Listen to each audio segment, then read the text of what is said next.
Good day and good evening, and welcome back to Roulette Live with me, Chaiji, but you can just call me Kai. So, as usual, about 3 hours, thereabouts, we have a wheel, we're doing some roulettes.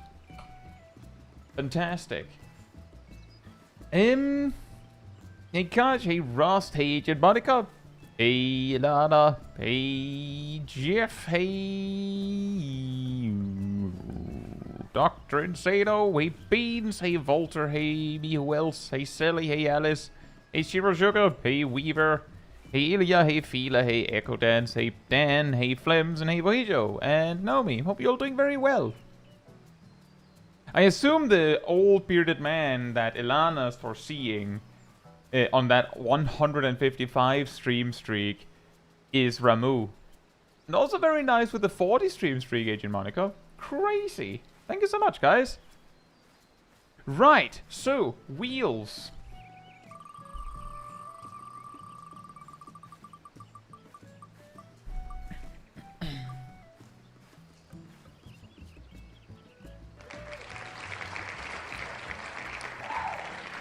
Oh boy. Ninja.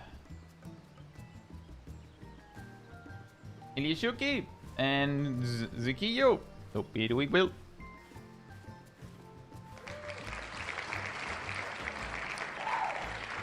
'85 stream streak is also pretty good, Rust. Very nice. Thank you so much. Gunbreaker loaded and White Mage. White Mage.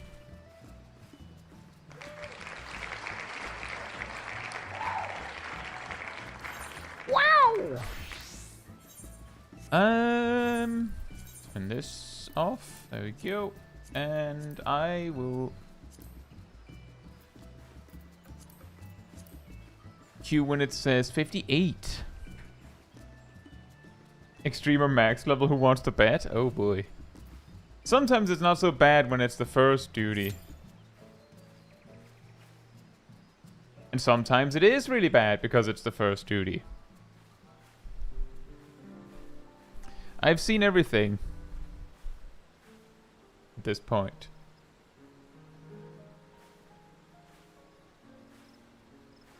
Do do do do do do do do do do.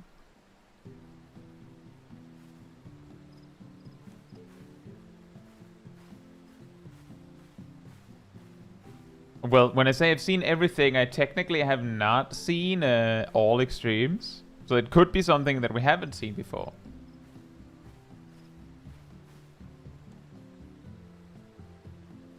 Egodan says, I think something very bad almost happened when someone didn't know how to change Cerberus, but that was the most intimidating part for me overall. Yeah, overall, the Crystal Tower raids are not that scary. When it comes to Cerberus, if you don't chain him after he's like, during his bellyache, or stomach ache, or whatever you want to call it,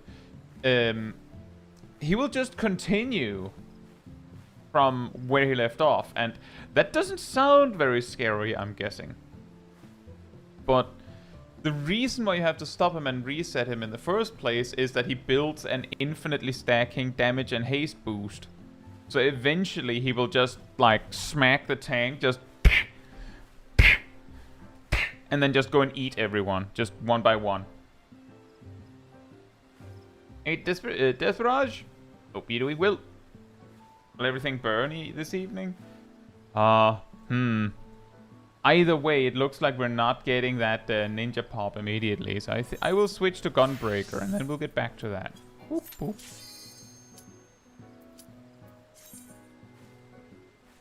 Eatman. Hey, Talibab. And Goldo. And look at my G.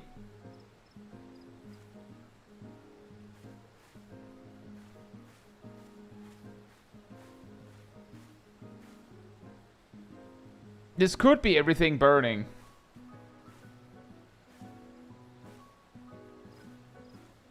Yeah, no mercy.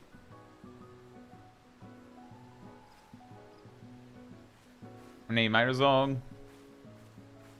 Everything burns.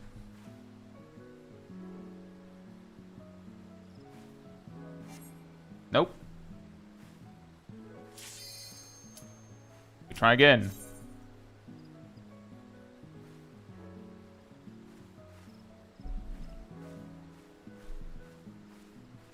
Hey, Wolfkin. Where do we start this journey? Oh! Weird.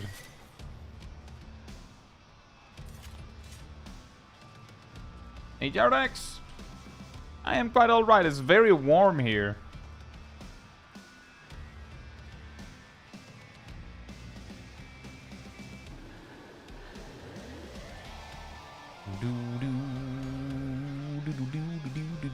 Well, things are burning here at least. Here's Metricon. Time to get blown to smithereens. Hey, make some time.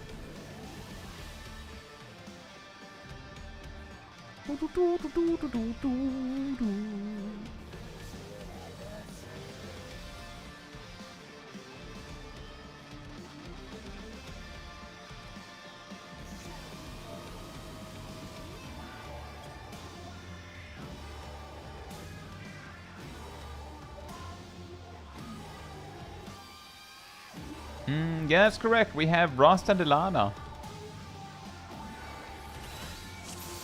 I'll blow you to smithereens. The brute bomber has muscled his way into the ring!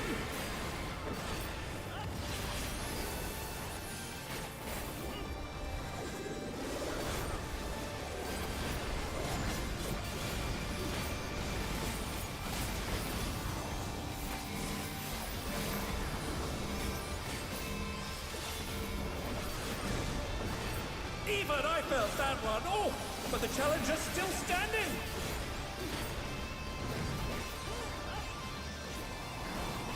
Now this is gonna be annoying.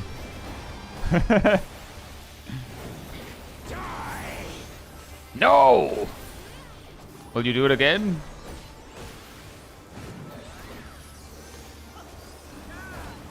Die!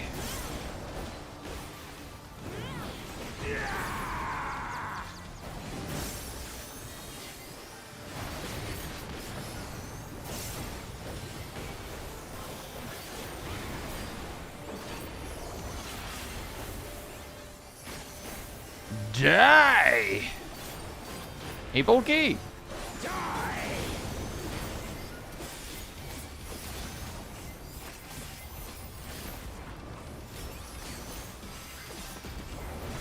Die! Ow! Whee!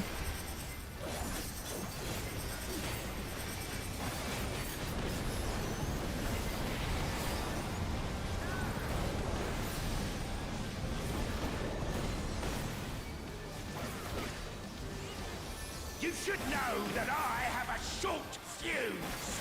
Noted, man. Cool.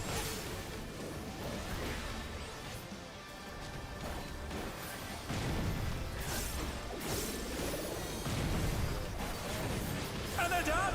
Is it over already?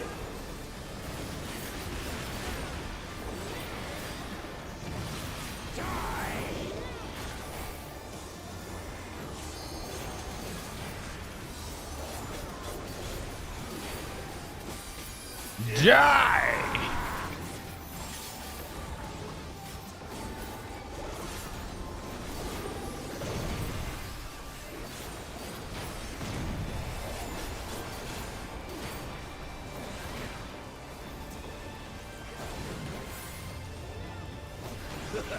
Don't mind me. Throat's a bit parched. Gear has a big impact. Check how little health he has left already.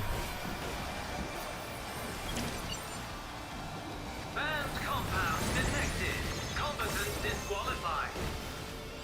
Main compound detected. My word, he just assaulted the referee! The scoundrel! No more distractions.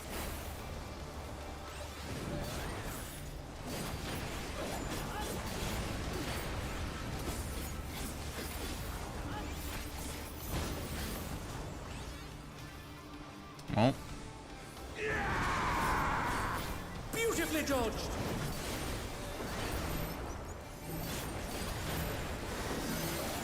He got one mechanic off.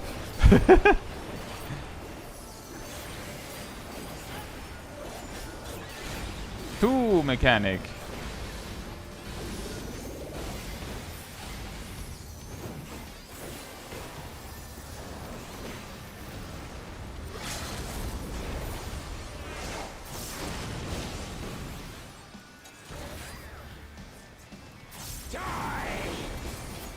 A vicious blow! Oh, that'll leave a mark. A vicious blow! It's all over. Until next time.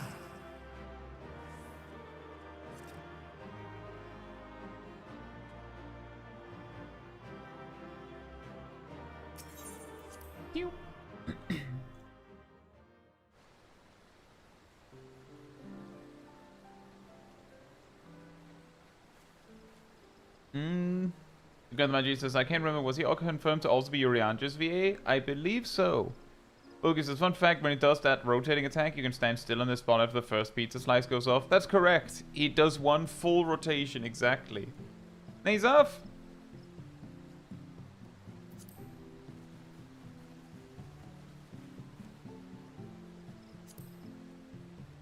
Die! Right, let's find a new tank. Hey Jubo! Hope you're doing well.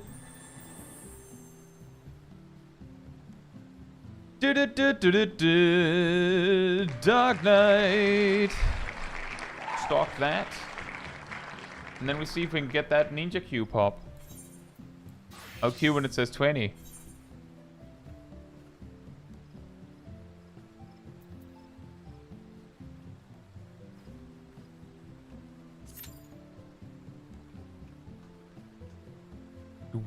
With tonight's results, we probably will get through some tanks, some healers. Hey, Ancient Slayer!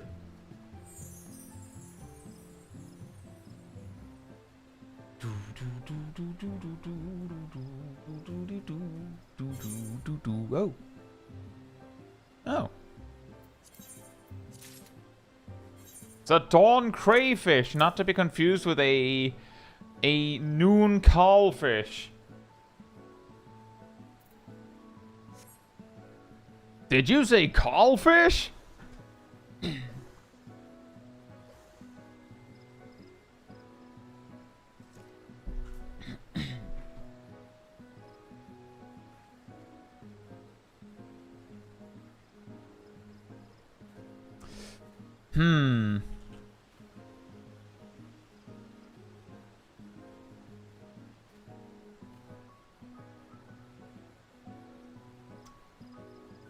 I'll see if the roll waiting number is something even remotely motivating if I switch off.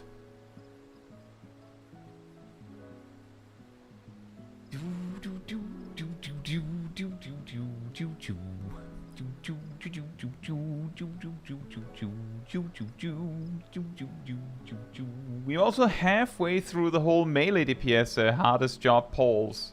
Isn't that crazy? How much of a difference it makes when there's 6 jobs as opposed to when there's like 4. Number 3, I guess not. Let's see, we had rolled White Mage. Let's take that one. Beep boop. Guessing leveling dungeon.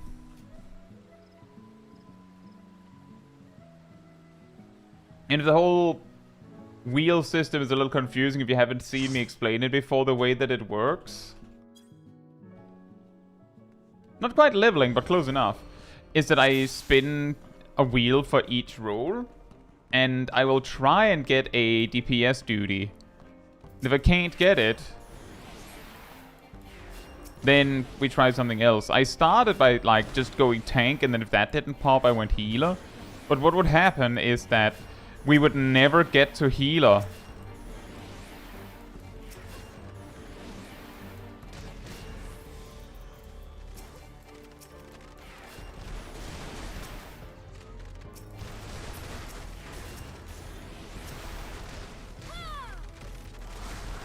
Oh. For some reason, I thought he was gonna stop there. Well. Yeah, let's take some optional dudes as well. Why not?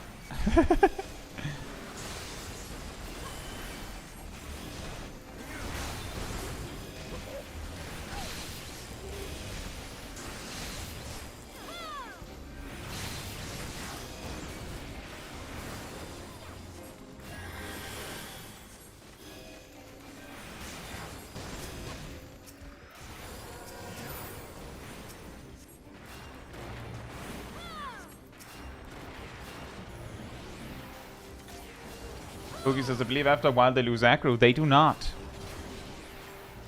They do not.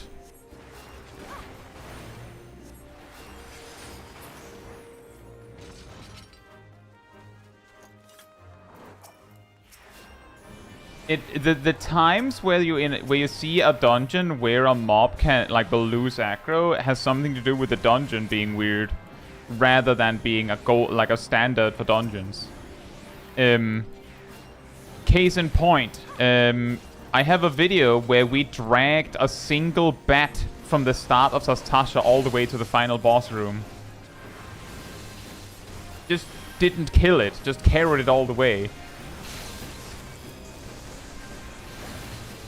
Hey Silva!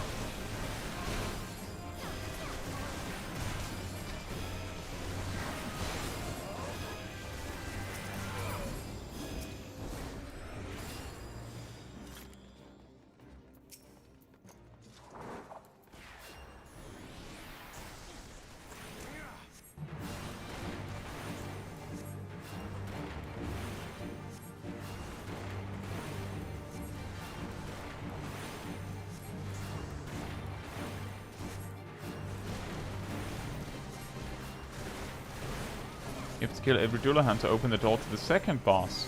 Huh.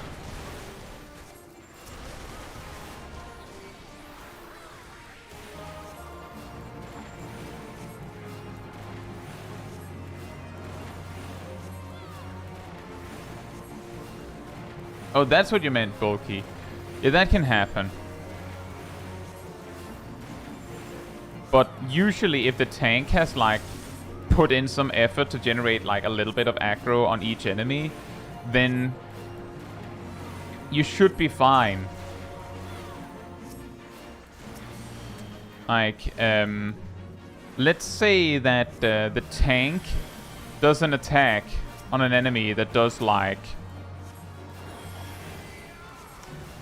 5% of its health and damage in total. Like, he maybe stops to do a couple attacks, I don't know. At that point, as long as the DPS, like, spread evenly on damage, they shouldn't grab aggro. Assuming that they do roughly the same amount.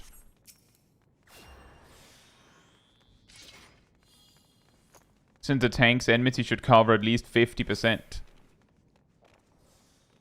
But yeah, if the tank does like one hit, then it can get... then it depends on what that hit was. Because there are some attack, like Shield Lob, that has like an extra multiplier.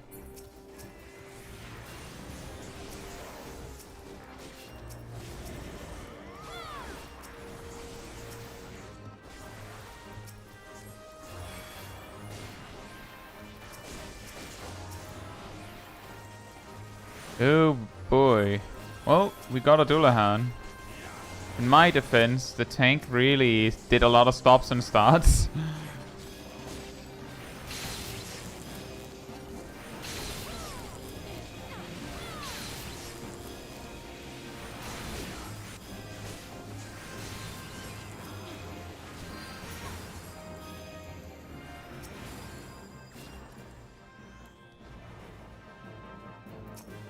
I don't know if the Gigapools in Amdapor Keep are harder than Mount Golg. The key thing is that in these dungeons, while the enemies are weaker, you don't have as many tools. So it can be a lot more significant what jobs you have. Because, for instance, a white mage is not as well suited for those Gigapools. in some ways than a different healer. Because the white mage needs to, like... For the white mage to be the correct pick, they need to be allowed to, like, set up with the holy cast to start. This tank is definitely not familiar with this dungeon. Yeah, that and possibly also they're really they're running like circles around themselves, but they also seem to just randomly stop.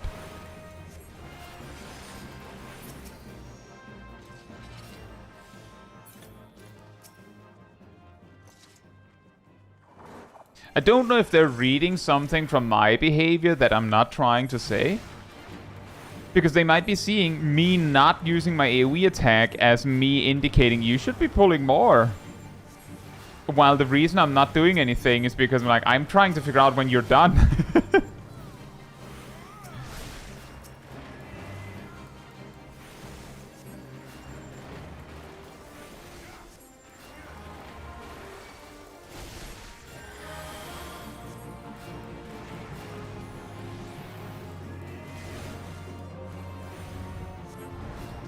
He's coming closer! Ow.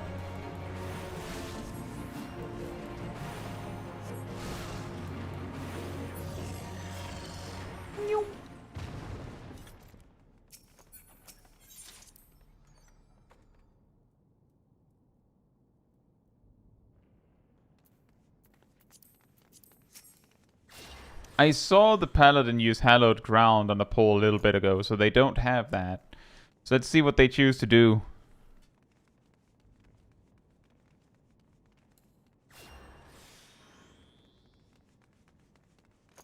Hey, Yannick.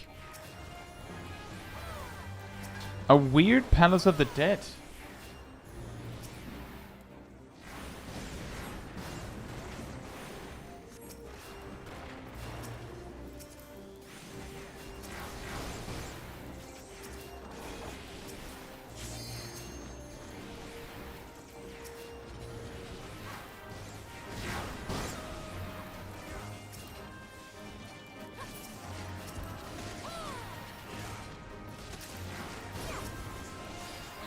I mean, the good news is that we have some good moving AoE damage. So as we're pulling, things are dying.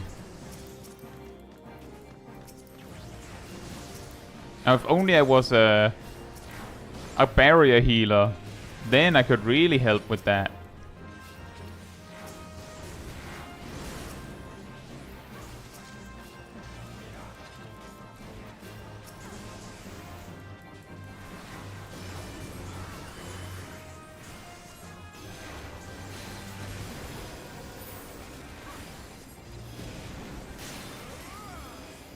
We're not moving any further. I can't stop. I can't do it anymore. You stopped. You flinched.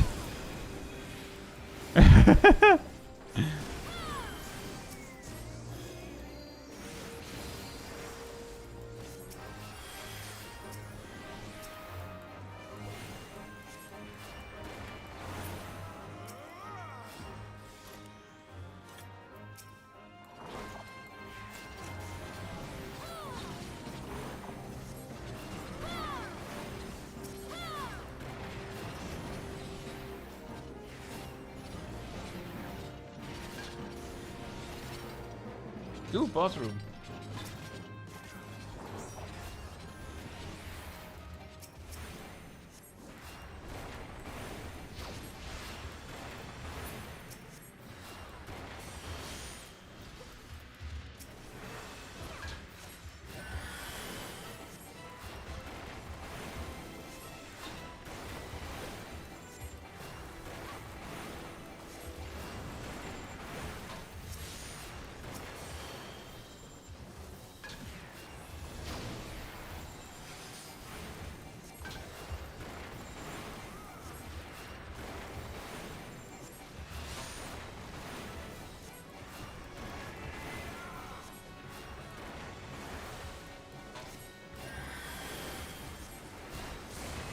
Oof.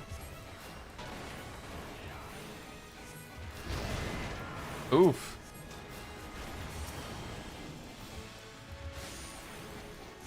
This machinist is experiencing firsthand. If you have no reason to be so far away, come closer.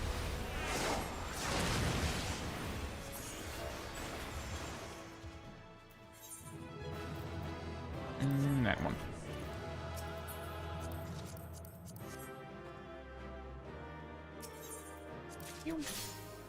Oh! Oh yeah, I do have that quest.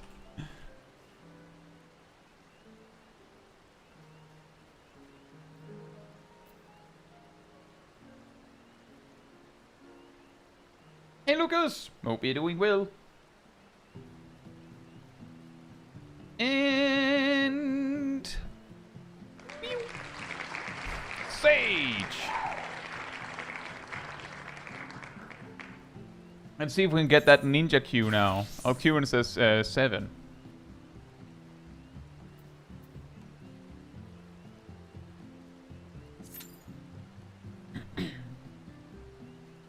Accidentally doing AR Relic, not on AR Relic stream. Unforgivable. I actually have 2 full sets of the quest step. Eventually I'll be at a point where the order of the books that I'm doing is only because I'm specifically grabbing live quests in advance. In a specific order. It's just waiting for Max Level Duty to be available for your ninja. Oh. Hey Red Master!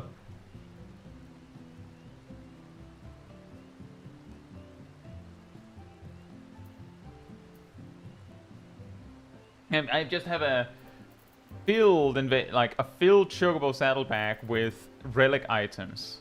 I'm actually closing in on finishing, including the poetics costs of the books, not including the poetics costs of light steps, which I believe has a cost as well. You know what? Not including the books. The actual items that that I still need to collect tally less than 15,000 poetics. Which is a lot, but let's just say that I believe we started with like over 100,000.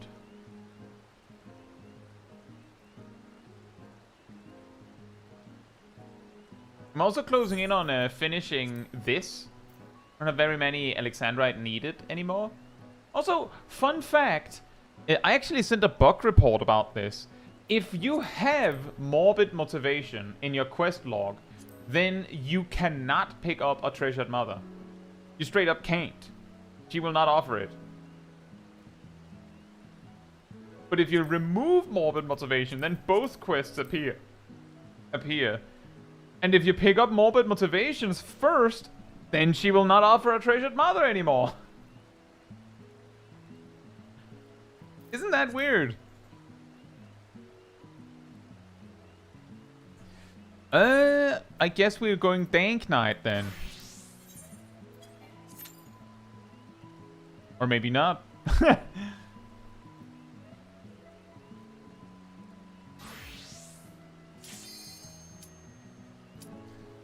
Oh, another 8-man thing.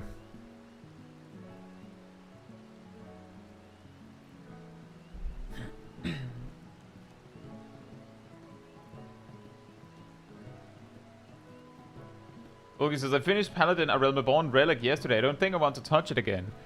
Yeah. The book step especially makes the A Realm Reborn Relic grind really rough and boring. And it's on normal.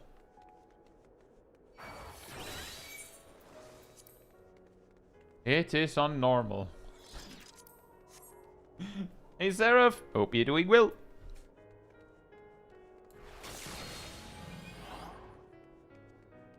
Zav is going backwards through the Dawntrail, MSQ, I hear.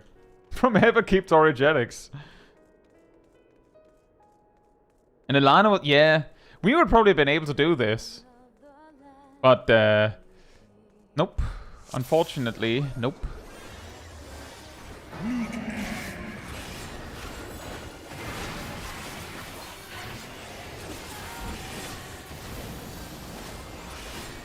He just...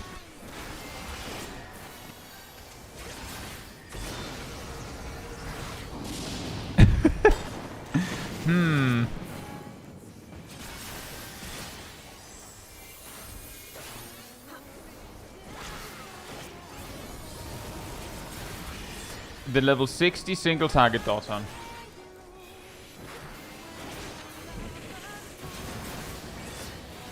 Yeah, that's fairly mercy. The materia costs to get all that for Alexandrite step can be pretty steep.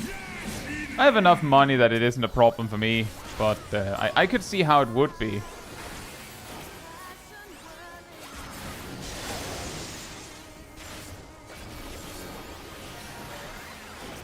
Yeah, I didn't quite mean to take all of them. I just hit one of the mini-bosses and then realized the other tank was also attacking that one.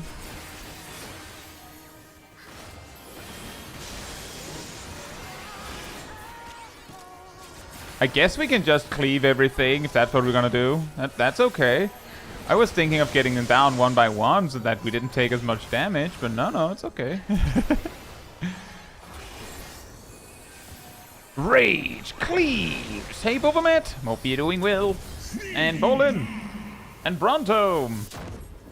And Zeddy has acquired food, fantastic.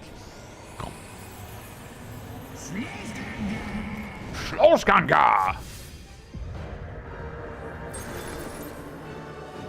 And my name is Kyle.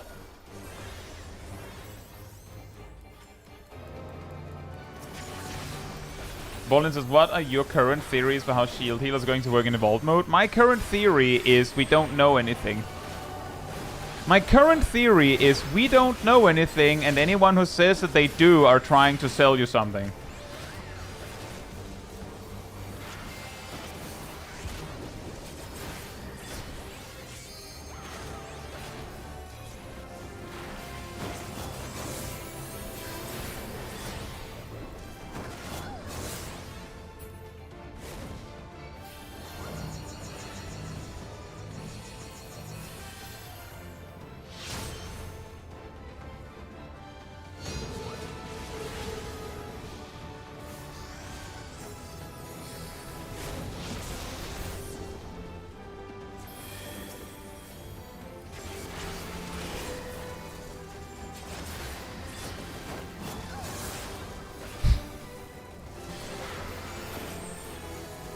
I mean, the best part about bosses that have voiced things, but they're not in English, or in any language for that matter that is easily understood, is the misheard sentences. And my name is Kyle.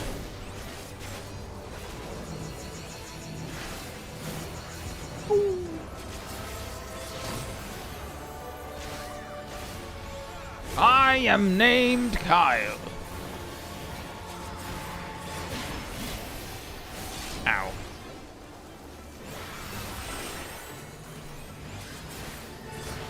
So many tank busters. So many tank busters. Do you have one more? One for the road. Come on. Okay.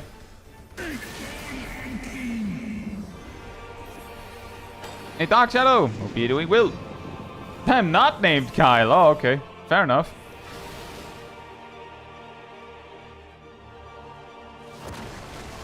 There he is.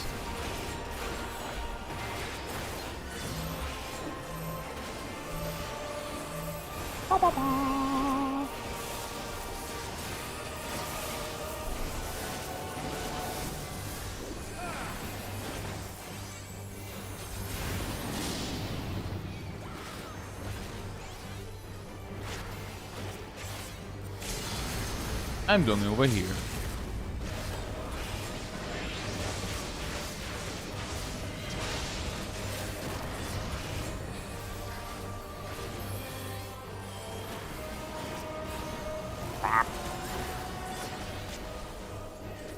No, I just realized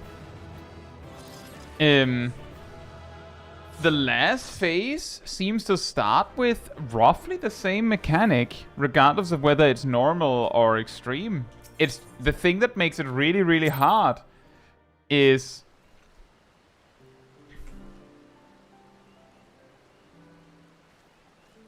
the placement of the cross AoEs. Is the mage dragging this Nidstadian out of the Doton? I mean, eventually the ninja will learn. Maybe they'll look at it and go, this can't be right. I don't see any other ninjas do this. And realize that, no, actually, that number is less than other options.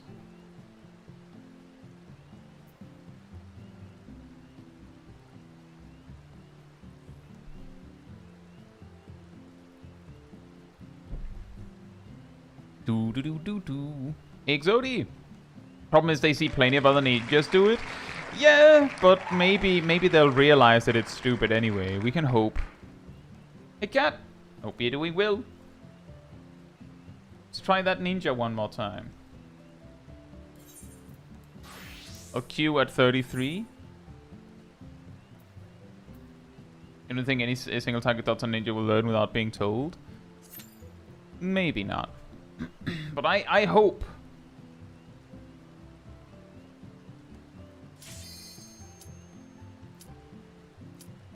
Volky says, I once tried telling a ninja player to stop using Dawson on single target and use their item or something, but I got replied, I'm just trying to get it to level 100. Leave me be, man. And then you go something like, and I'm just trying to clear my dailies, but you chose to make it take longer for no reason.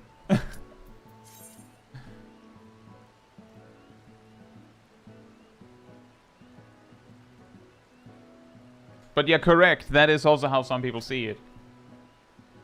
It is funny how people think that playing like garbage in higher level content is specifically more okay by not caring about the leveling of the job. Like, if you care that little, then why is it you need it at level 100? Why do you need it at 100? You're not gonna use it. Why just not level it? Right? Hey, the Zack boy. Dancer knows me. Aweka.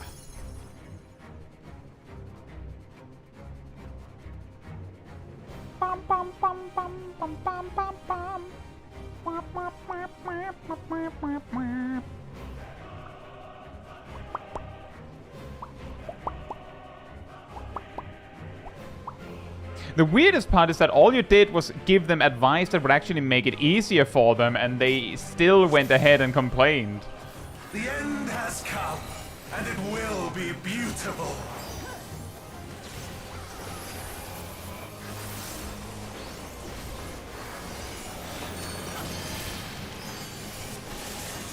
The marvels of circus were but playthings.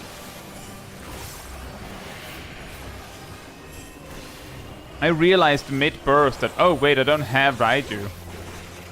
Womp, womp, womp.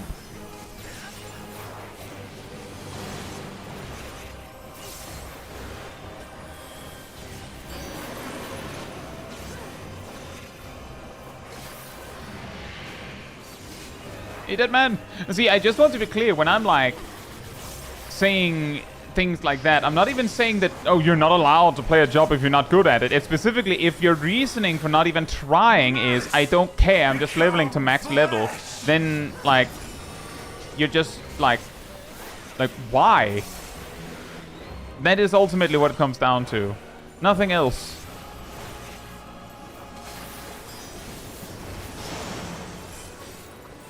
Like, it's making it sound like there's some sort of unlock that is important associated with it.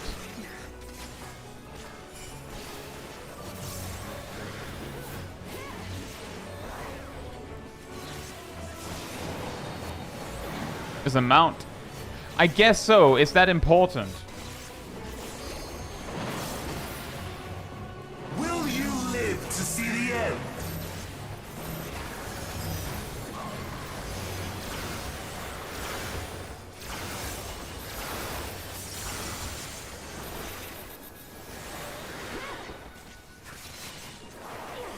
Nairobi.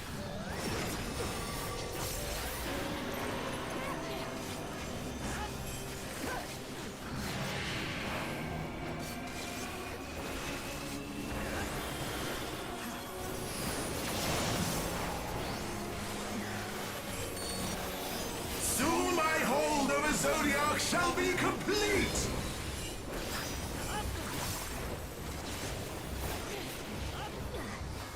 Mine! All mine! Mine. All mine. I just barely did my burst.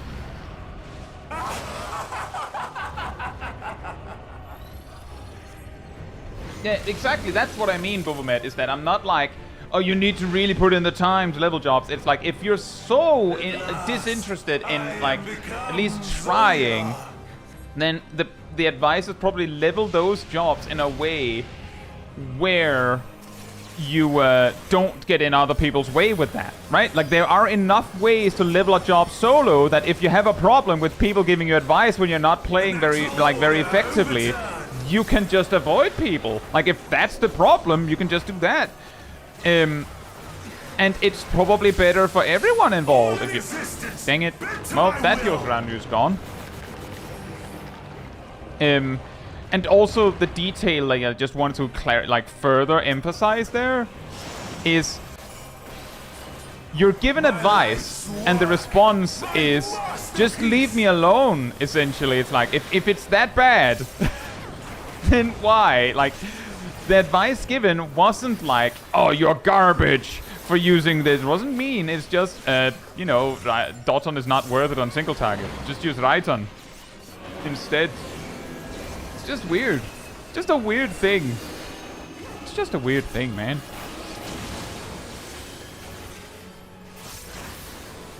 How I've waited for this day!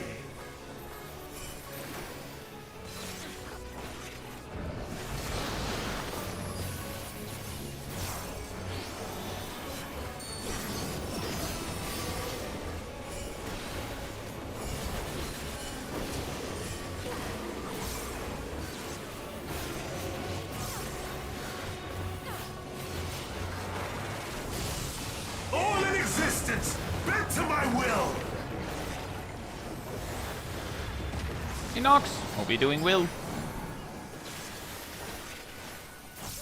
May Violet. The great cataclysm, faithfully recreated! From broken skies fall tears of flame! All shall burn!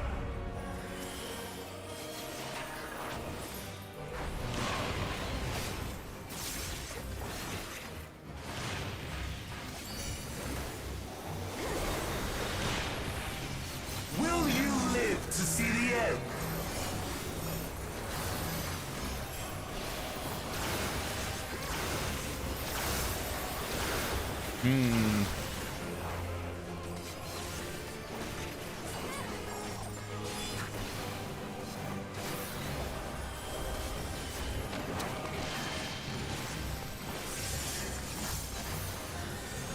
Like, a friend of mine years ago told me that they leveled Black Mage exclusively by doing the MSQ roulette.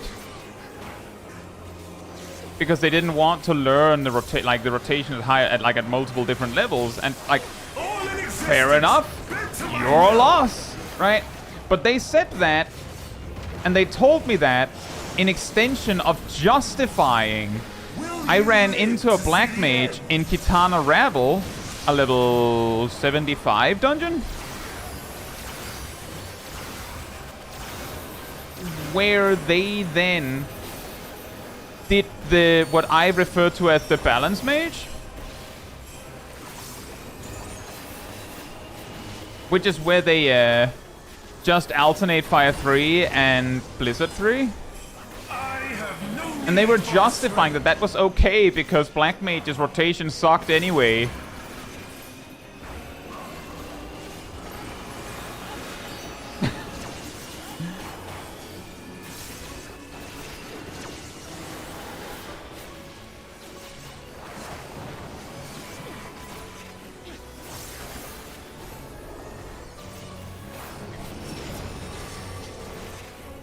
I mean, it's a hilarious response, Era, but it's just like that's not how this works. That's not, like that is how you arrive at the I'm just gonna level it by other means solution.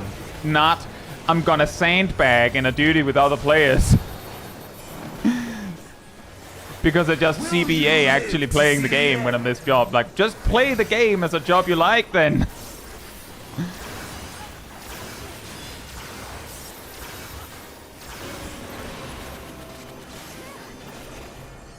That's the thing that confuses me the most about things like that, is that it does mean that you're playing the game in a way that you hate for an extended period, so you get a mount that you're probably not gonna use anyway. Like, let's be honest here, you're not gonna use it. Hey, Runa!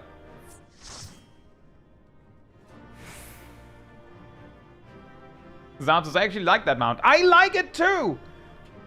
I like it too!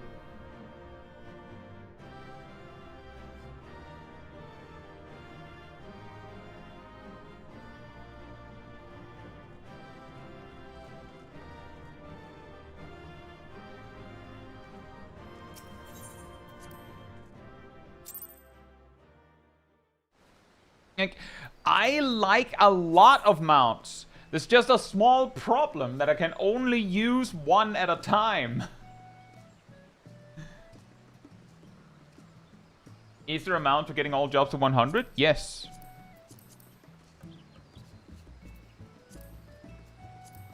Let me see if I can find it. Here it is.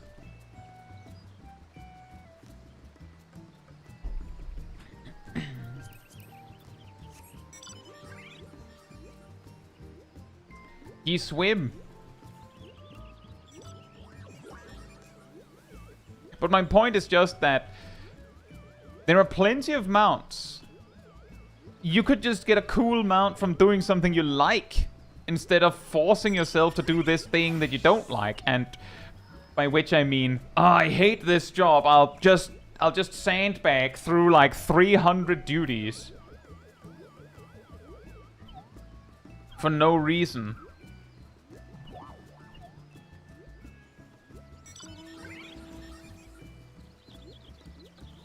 Because I hate the job so much that I refuse to learn it. That's what I'm getting at. It's like, why are you doing this? Lexus, are there any free mounts that can be used to taxi my free trial friends until they unlock flying? Yes.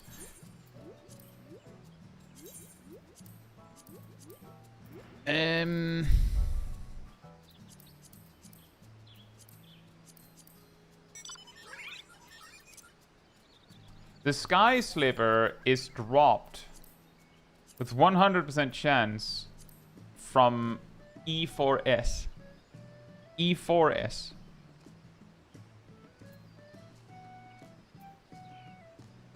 It's also the gold source of blimp. Ah, yes, the millions of MGP that everyone has. I mean, that's all I'm saying, is that I feel like it's silly to go through that when you could just, you know, do things you like in the game.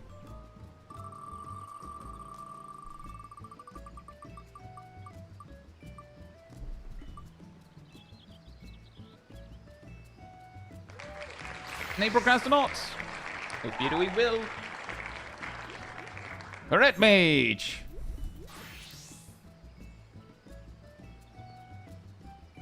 I will queue when it says 01.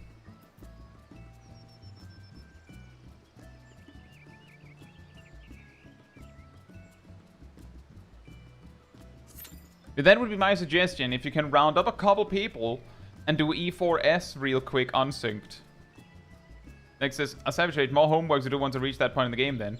Let's just say, Lex, that with a full party of 100 players, that boss dies in under a minute. No need to read a guide. You just bash him. You just smoosh him. And it's over. Yeah, it says, after 2 months I realized that Kai and the squad are sitting in front of a player FC home and not in front of a Hawk Manor. Yeah, this is my house. That's why it's pink. Some people in this neighborhood call it the Pink Hill Mansion, but unfortunately they moved to the ward of the Pink Hill Mansion. This mansion was here from the inception of this ward. They have no excuse not to have seen it coming. They provide. Hope you're doing well.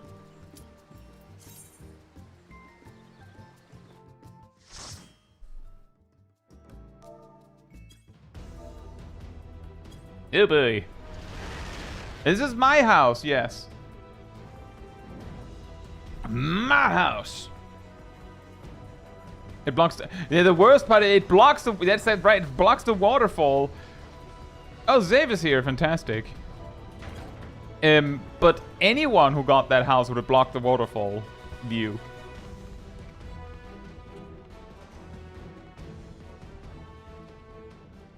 Hey, Mari.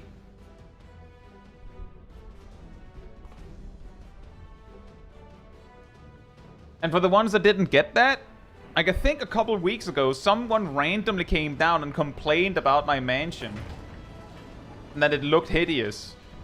And then when I pointed out, and that it also blocked the waterfall view, I'm like, my house has always been here, and this is a large plot. If my house wasn't here, a different mansion would have blocked your waterfall view. And yes, this is indeed Gaius' house. It's bigger. The HOA won't respond to the complaints because you're the head of the HOA. Yeah. I made it. I'm not even making that bit up. When this ward was when the ward my house is in was created, like made and added to the game, I bought that plot in the first opportunity. Like the first time there were lotteries for plots in that area, I bought it. So, quite literally, the only people that could have been surprised by that are the ones that moved there on that first week. What were the odds on it? 50%. I basically, in that week where where these wards were added, I ran around every section, like every new ward, and checked all of the large plots and determined which ones were in my price range, because some of them are more expensive for whatever reason, and wrote down their locations. And then, like, technically there's a lot of strategy to it in a weird way. I decided on the Friday where the plot would be released, like the moment, the day where they would decide the winner was going to be the day that I would, like, throw in throw my head in the ring. So on that Friday, I then checked again to see which of all those plots had the least competition, and only one remained that had only one other person competing. So I bet on that one. 50% chance. Whereas all the other ones was way worse. But this specific one was 50% chance. The worst part is that the only other person betting was so confident they would get it, because, you know, they bet before me, that they waited at the plot to find that they didn't win. They also knew me, which was like a little sad, actually.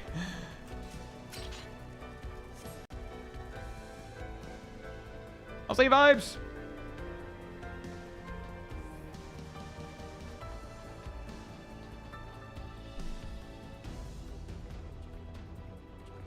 And the trick there, Bulky, is that, let's just say I believe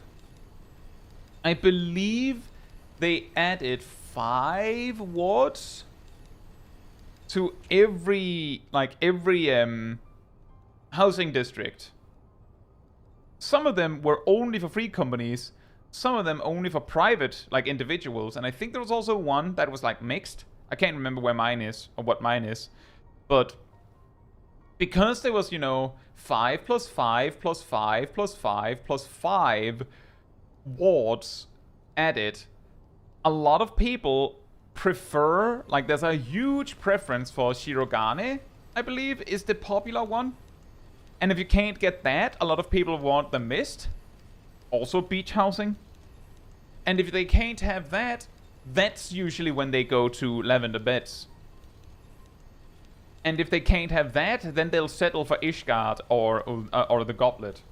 As far as I know. The funny thing is that people asked for Ishgard housing for years. When they finally got it and arrived, they realized that, wait a minute, this is just a Goblet but in grey.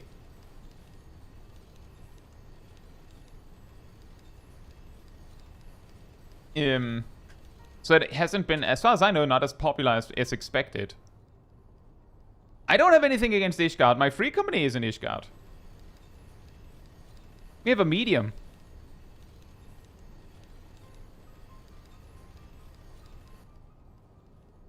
And hey, Harry. So is this done making people sad about their wrong rotation? Now we make people sad about their wrong plot selection? Oh, man.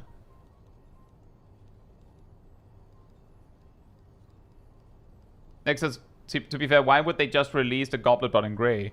Now, see, the thing is, Lex, players asked for housing in Ishgard for years because they think Ishgard is awesome.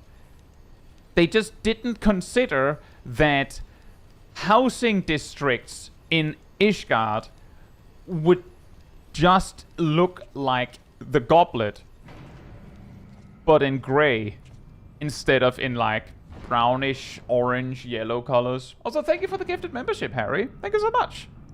Like, essentially a case of the players asking for something and the devs making it thinking, that's stupid because we know what it'll lead to. And the players going, no, give us that. And then you make it and then like, no, I don't want like a child asking for a specific kind of food. You make it and then they go, oh no, that's nasty. You're like, yes, that's why I haven't made it for you before.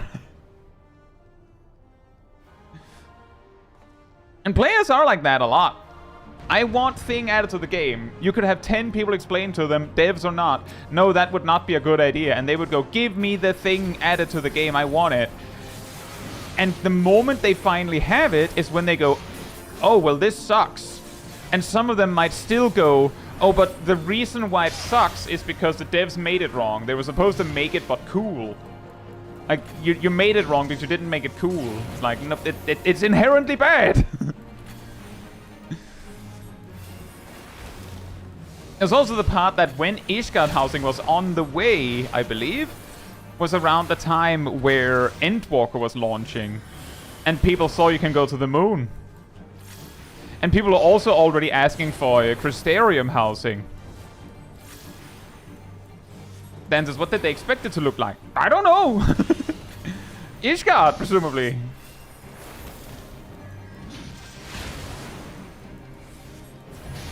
Like, I'll admit, I hadn't considered that it would be a bad thing to get Grey Goblet. My house, that some of you may have seen in my earlier videos, like my previous house was in the Goblet. I didn't have anything against that. And yeah, in regards to Crystarium housing, that could go two ways. Option one is it's in the Crystarium, so Volta, Vombaconda says Ishgard but blue. It could also be they make the housing area outside of Crystarium because Crystarium is full. What's outside the Crystarium? A whole purple forest. They would essentially make purple lavender beds. And lavender beds is popular.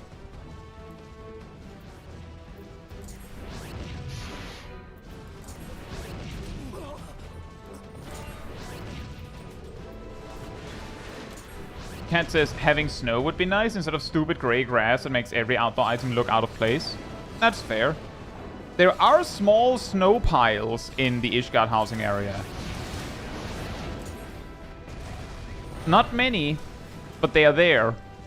I know that for certain because we chose our housing spot in it, like for the free company, based on planting it right next to such a snow pile.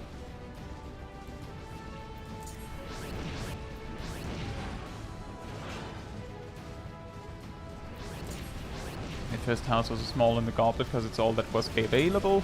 And I got one in the mist, eventually upgraded to a medium. I think the only way I'd change now is if they introduced Tuliholol housing, but then, to be fair, that's just gonna be a different shade of seaside. That's actually true. If they made Tuliholol housing, that would just be Shirogane again.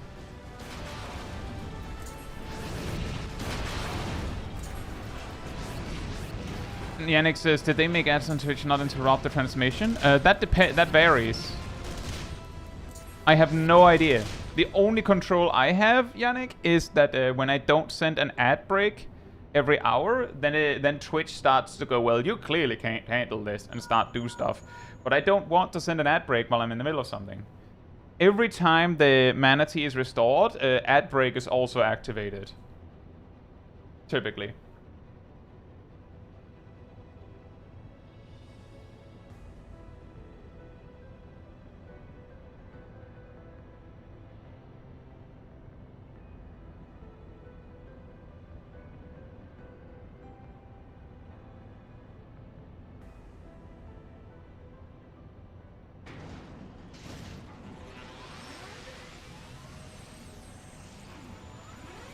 But yeah, I feel like the biggest problem that usually comes to 14 housing is if there's not enough housing, then it certainly causes problems. Whether it's there isn't enough housing, period, which causes people to like hoard housing. It causes some players to get bet on a housing plot just to have one, because from their point of view, it's, well, there might not be another one. But when there's plenty of housing in general, but that there's specific types of housing that is limited, then that's what gets hoarded instead. Shirogane is usually almost always fully booked. Everyone wants a Shirogane house.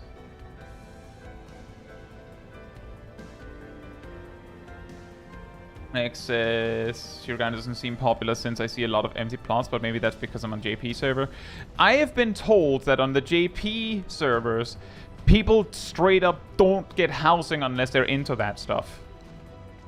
Whereas on the Western servers, it's a lot more common to get a house just to be like, well, I own a house and I put my plushies in there.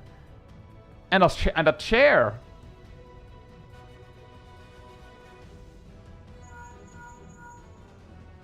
Which I have been told isn't really a thing in JP.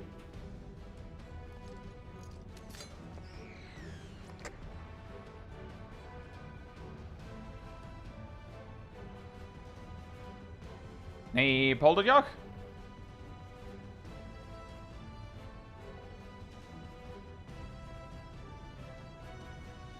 Henning says, I got a house once to check it out, but I did not like it, so did not bother to keep it. Yeah, that's fair. When I originally got into 14, a week before I quit for several months, I got a small in Shirogane right next to my free company. Bought it, and then lost interest. And when I got a new small, that was actually also next to my free company. It was new wards were opening, and my free company was betting on a large in Goblet because people don't go for Goblet first. And I was like, well, I don't care. Unless there's a small right next to the free company, because that would be funny. And, well, wouldn't you know it, there was a small right next to the free company, so I bought that. Which got a little awkward when eventually there was a bit of a clash between, I guess, me and the free company. And it took quite a while before I moved. But I used my housing as a place to record. And most of my house has been furnished by friends.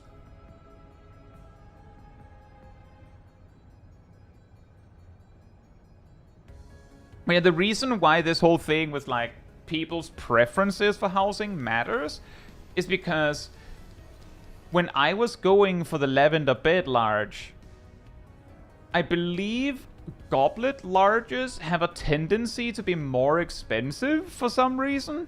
Because, I guess the, lore reason is that, it's Ul'dah. Rich people live there. So I wrote off most of those. And I guess there's still, particularly cool Goblet slots. And there's also the possibility that people just you know, the people that wanted a sure thing would go for the goblet. Like, they would skip over lavender beds and go for the goblet by the same logic that my previous free company did. That they went for the goblet because no one goes for the goblet. And then this becomes so well known that too many people go for the goblet because they think people don't care. Which then makes lavender beds the middle child, right?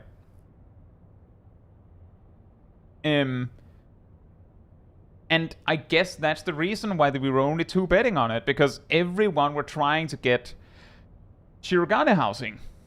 Maybe Ishgard. I doubt it. But maybe. Everyone who were going for larges went for Shirogane, presumably because they were open larges. And then the next week, they'd probably, you know, like, let themselves drop to mists, and then next week they'd go for lavender beds, maybe.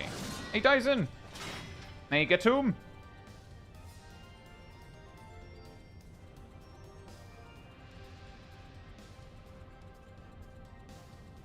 But I only got my large because I thought it would be a pretty convenient place to stream and hang out. All things considered, I'm pretty sure that my house is one of the more actively visited houses in 14. Not necessarily like ranking on a tier list, but above average usage. Lex says, wait, if nobody likes Ishgard because it's just Grey Goblet, wouldn't that mean housing there is cheap and available? Available? Possibly. Cheap? That's not how the game works. As I said, I don't understand why goblet larges are expensive, like, from a game mechanics point of view. But from a lore point of view, I guess it makes sense.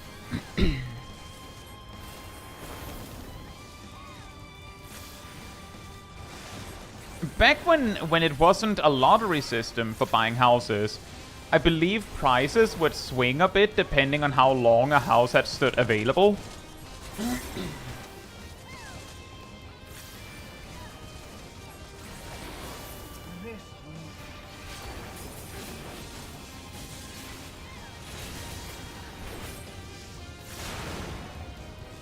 An Chief Hunter?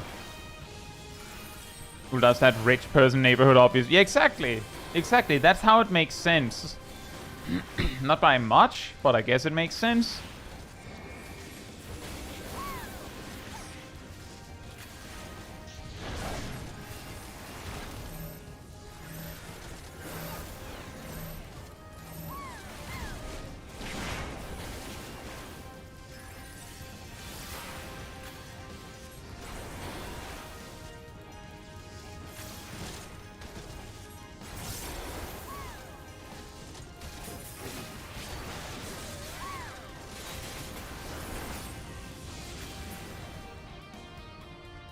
Good night, LMZ.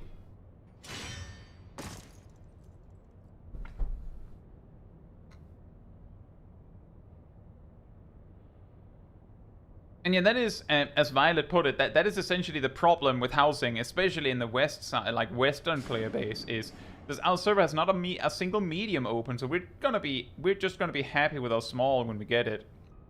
Yeah.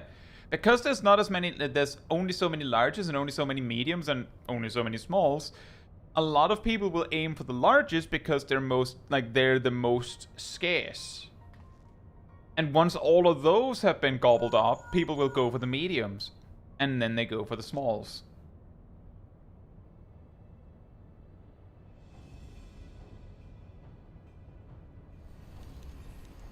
I think the reason why it would be a problem, Yannick, is that one of the most effective ways to make gil is by already having a house in a free company because of workshops. And that the kind of player that would have the money to just bid 999999999 gil on it would be people that already have housing on other characters in some form or another. So I have a feeling that part of the reason why they didn't do it like that is precisely because it would cause different problems. It would probably be a better gil sync by doing that, But like free company housing is actually one of the worst sources of gil inflation in the game to begin with. So hilariously, if we were to change one thing about housing to help the economy of the game, it would be delete workshops. Not do anything with the lottery system, just delete workshops. It'll be somewhere nearby. And then we can have a whole different conversation about how do we add all the unique things from the workshops back into the game. You could also just try and delete the things that are causing all of that gil inflation and, to begin with in the workshops, but that's where the problem comes from. Dark Shadow says, what does the workshops do? You have airships and submarines that you can control as a free company in the workshops that are sent out to do like missions, and they come back with supplies. One of the things they can come back with is just items that are worth a lot of gil when you sell it. I.e. print money.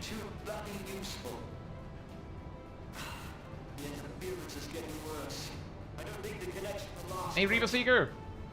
Do you have to kill the hands in this fight, or if the person they're tethered to is far enough away, can you just ignore them?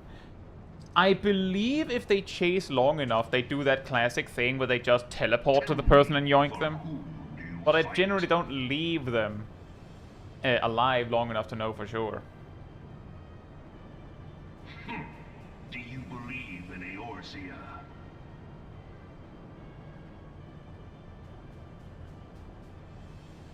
Eorzea's unity is forged of falsehoods. Its city-states are built on deceit. And its faith is... And let's just say, Goldo, that that's also a way to do that. But let's just say that the money there is a fraction of what a workshop makes. To believe in Eorzea is to believe in nothing.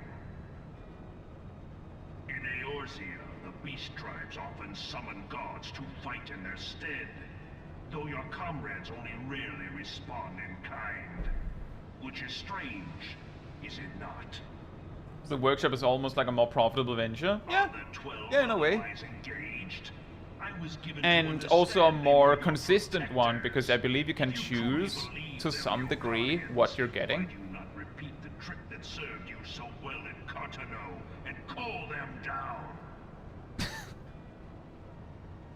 They will answer.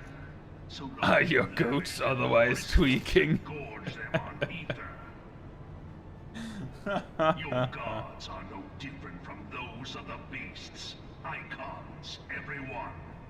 Except for this. And you will see how Eorzea's Thank you, Lana. leading the land. Yeah, that would explain that. Nor is this unknown to your masters, which prompts the question, why do they cling to these false deities?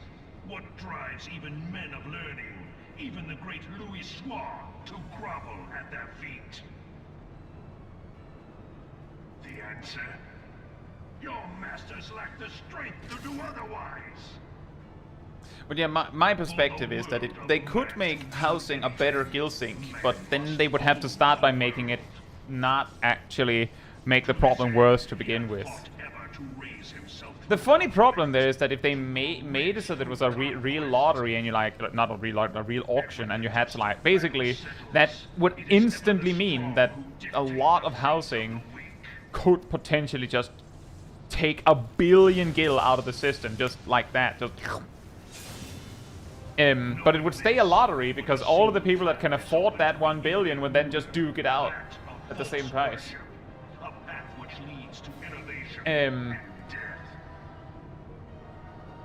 But why would they bother to do that? Like, some of the people that do that do it specifically to get the submarines and that from the workshops. So if you remove the workshop bit that prints money, and then make it so that you have potentially to pay bank to get a large house.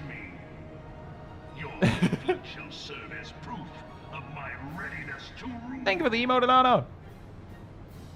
Exactly, the big yap. Take your realm, for none among you has the power to stop me.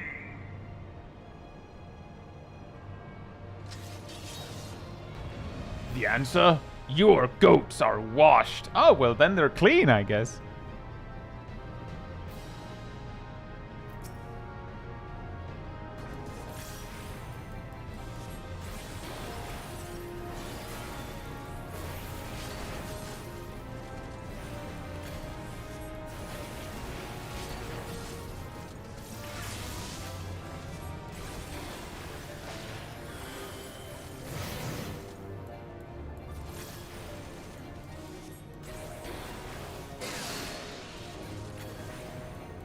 You know, now we're getting somewhere, Lex. The way you nerf the workshop is by just making it so that if you're actively using the workshop, there's bills to pay. That completely nullifies all the money gains. Oof.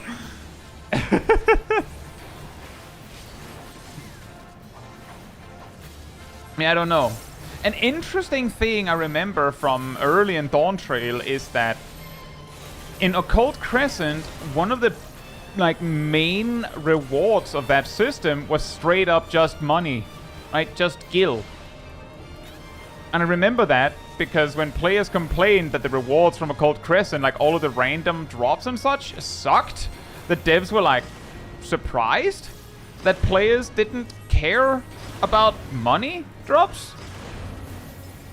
Which leads me to believe that they might not be as in like either they might not be as keenly aware of just how much gil is circulating, which doesn't make sense, or they are perfectly aware of how much gil is is circulating and going, well, I mean, all the gil is like situated in like these 10 dudes, so the rest of you could use some gil, so I don't understand why you don't want it. But I thought that was pretty fascinating.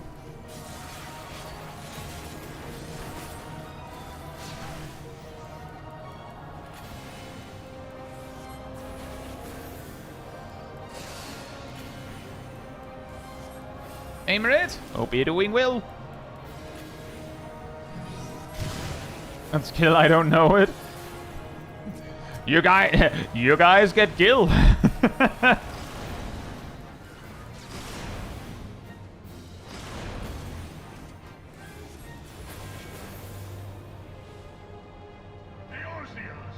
Wait, you get paid? Wait, what do you get, Marit? Are you just getting? I hear some just get paid in candy, right, guys? Getting hyped for FanFest? That's the spirit. Me too. Soon.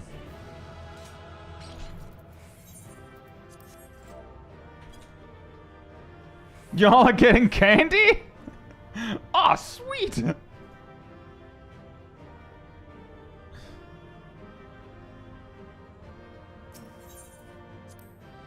Bulkhead is getting peanuts. Oh, nice.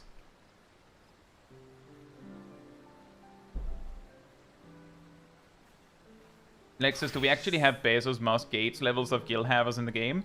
There are players, Lex, that bought the max, like pay the subscription for maximum number of retainers and have 1 billion gil on every one of them, including themselves.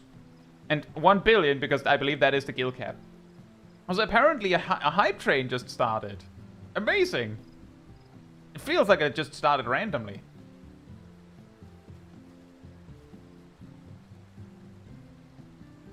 Well, then I guess I'll wait a moment. I was like,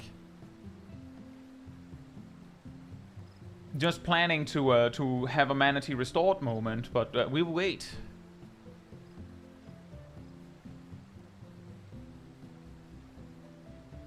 Sometimes the hype trains. I'm guessing it started partly due to Ilana sending the big emote. What do you even do with that much gil? Nothing! That's why they have all that. Whoa! Thank you so much for the sub, Shadowfire. The resub. And thank you so much for the 5 gifted subs, Ilana. That's crazy. Wow. Just straight out, just coming out swinging. But yeah, genuinely, that is what happens, Alice, is that at some point it's not about like getting gil to spend. It becomes about making gil to have it. As in, it stops being about having money to spend, it becomes about filling the bar. That might sound familiar. The reason why they went for 1 billion gil on every retainer is the same reason that some players have this finished, as we talked about earlier. That some players will level everything to max just to have it done, you know, just to fill the bar. Some people do weird achievements like doing 5,000 live quests just so they have it filled. And some players make all the money.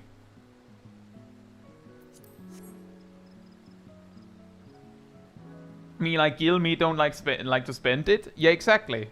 I like the way I have as much gil as I do. You can see it right there behind the chat. Is because I don't spend very much. That is the only reason I have as much as I do.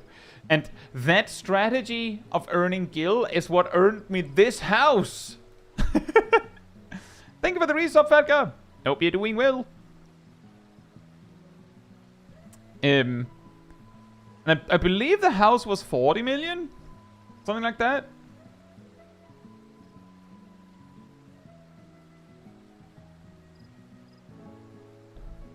Alright, Song says, what kind of monster has done 5k live quests? I don't know, but someone has.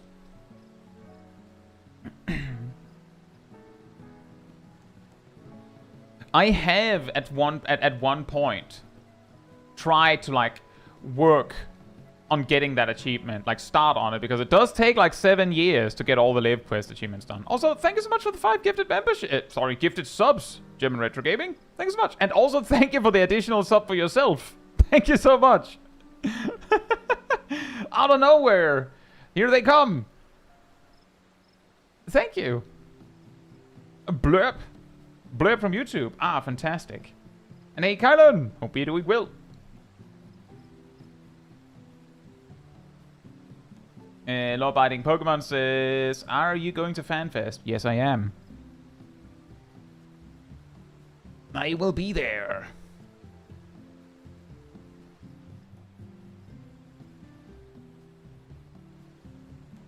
Speaking of... also, hey, water overrated? Hope you're doing well. Water overrated? You know, it says, speaking of doing weird achievements, I really need to find someone to grind minion fight achievements, so... I'm now only missing 4 minions, and Lord of a Minion kind of blocks me. I mean... don't you just need one person? What? Do you need more than one person to do that, Edith? How's Ishak? Hope you're doing well. It's really warm. It is very, very warm. Then, just to give another game as an example, a YouTuber is working to get 999 of every stackable item in Stardew Valley. You know what? Let me just show you guys something real quick.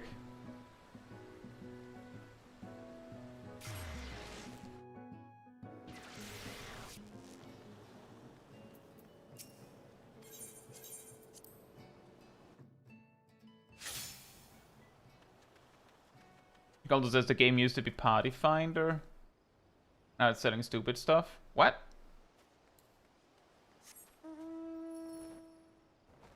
Are we still talking about 14?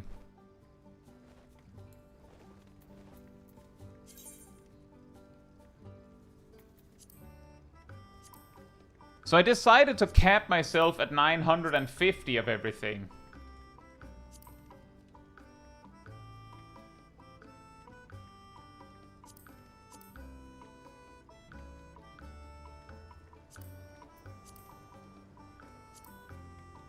I didn't make these. That was too much, and then I lost interest.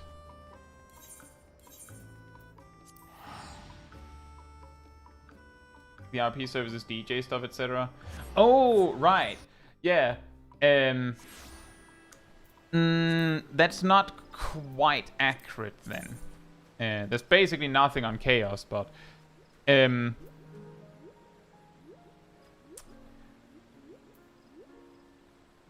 I believe that this... here's the thing. I think it was like late mid-Endwalker. There was a problem exactly like you're describing, Goldo, that the entire Party Finder was just people selling stuff for a rather brief moment.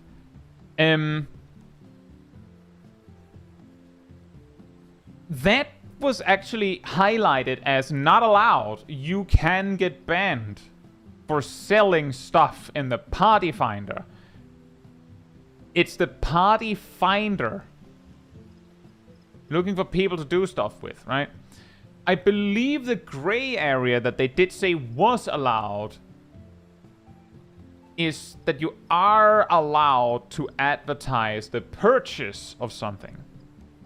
Which means essentially that selling something like Savage Runs for Gil is illegal.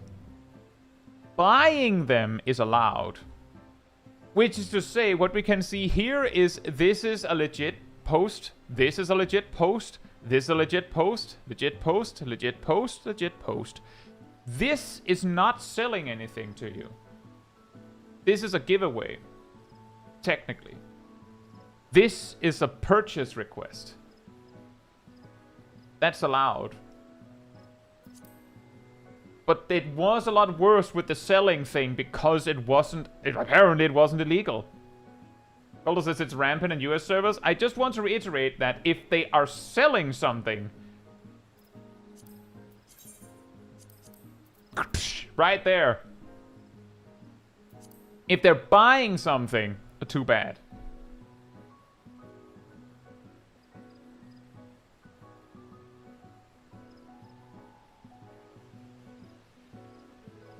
Why selling specifically? Because I believe the logic is that that's also not allowed, Butterfly. I believe the logic is that a purchase will eventually finish and clear out of the party finder so you can move on, right? A sale means that the moment that the sale has completed, back in the party finder and filling up space again. You will never finish. You will always be there with your ad. Whereas a purchase, eventually you've gotten everything you wanted, right? I think that's the logic.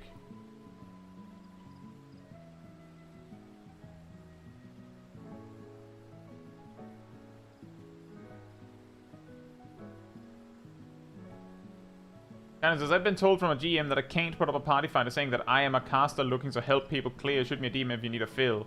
Say they like what I was doing, but they need to enforce. Yeah, that. See, that is another one where technically the only reason why you probably were told that is because someone got butthurt that you did that and reported you. And technically, you're not trying to fill a group.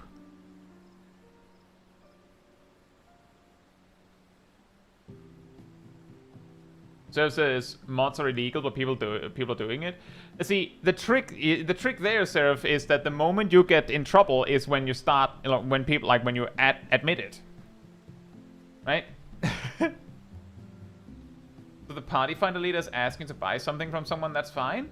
I believe so. Anyway, thank you for the hype train, guys. I think we will. I will be right back.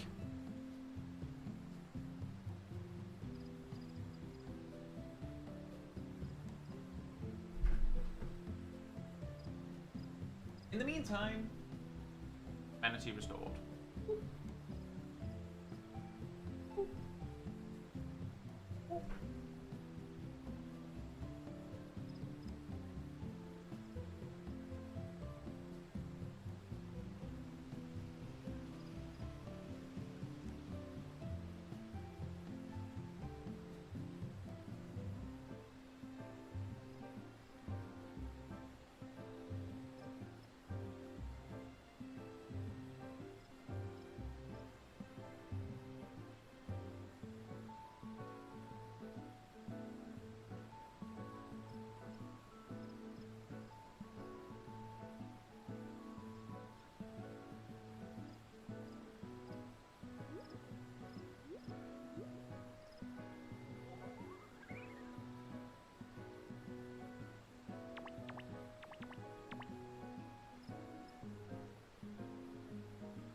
Alright, I'm back. And yeah, that is correct, as Merit says. If you advertise in Party Finder, I want to buy people, buy helpers, not people, helpers to do this thing. I want to pay people to clear this duty for me. And you say how much you're gonna pay in-game. If you don't pay up,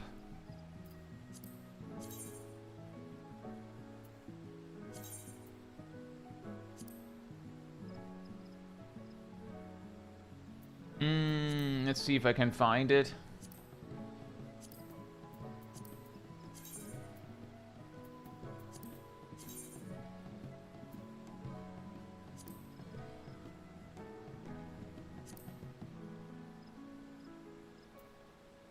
I can't remember where it is. But agreements in-game are binding. So if you promise that you're gonna set, like, that you're gonna pay someone 1,000,000 gil to do a thing, if you don't pay it and they report you for it, you might be in trouble. The trick there, of course, is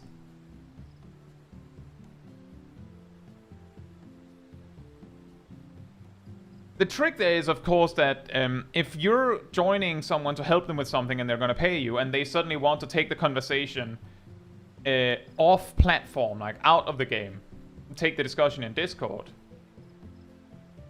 then there is a chance that they either want to make an illegal transaction. Yeah, I was just going over what you just said, Marit. An illegal transaction, you know, cash. Or they're trying to scam you. If the agreement that they're gonna pay you 1,000,000 gil was on Discord, it might be difficult for you to prove that they promised it in-game.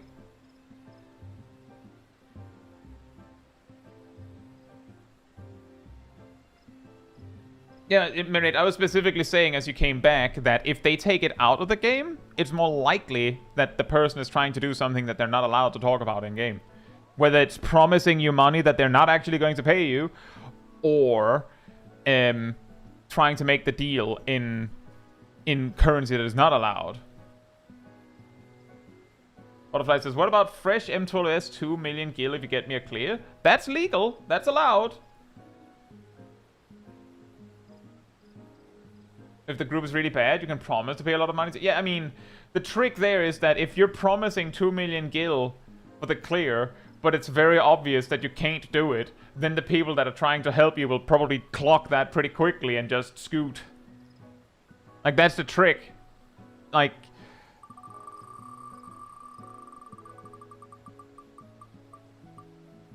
that's how it works.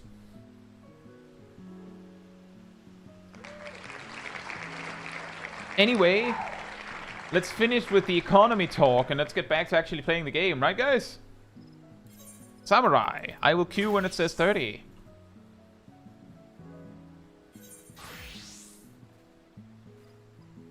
Okay, hope you're doing well.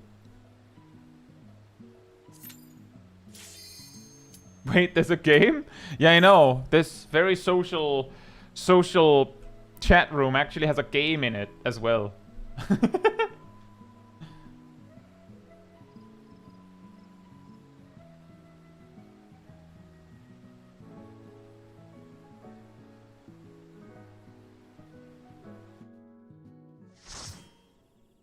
Oh boy.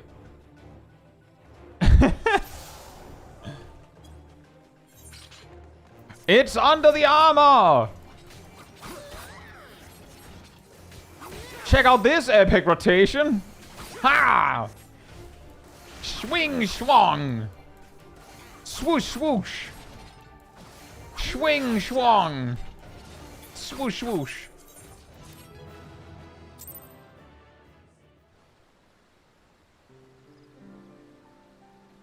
I will queue when it says 53.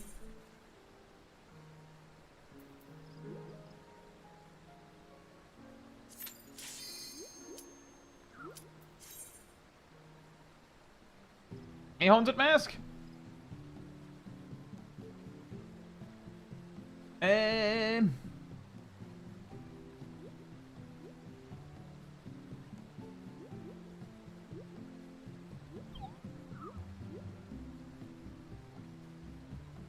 Given an infinite amount of time and infinite mental roulette, someone could get the mental roulette amount by only doing that guild test. That's true.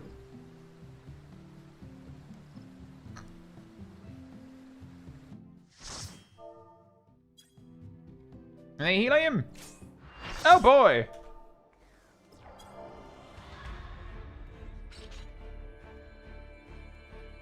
You know, pretty funny. Ilana's here. This warrior tank, this guy, I believe, was just in the under the armor. The three of us just got softened up with a guild test. Like, oh, here you have this one, and now the real.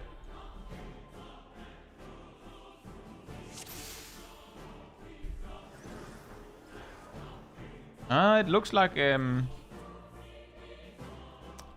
it looks like give it a go. Yep.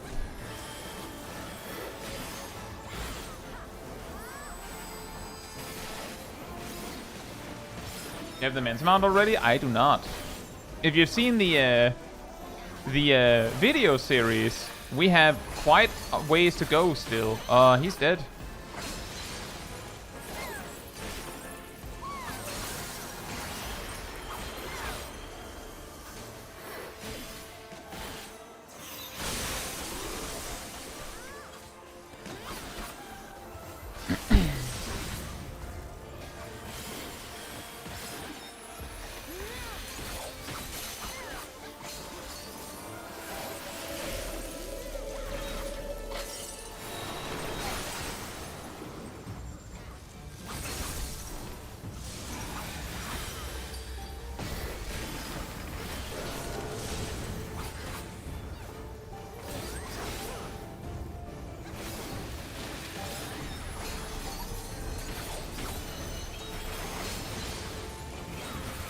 I mean, we were all behind the boss ready to take it with you, man.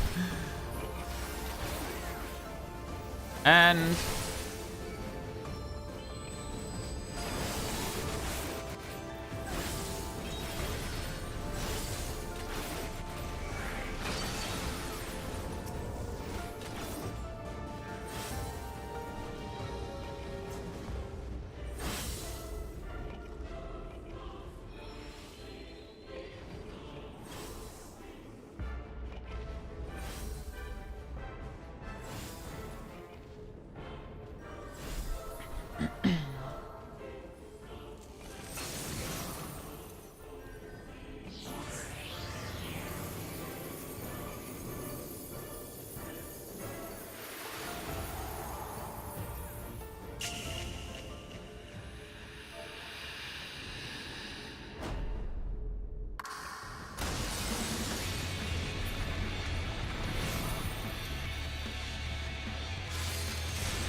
wow.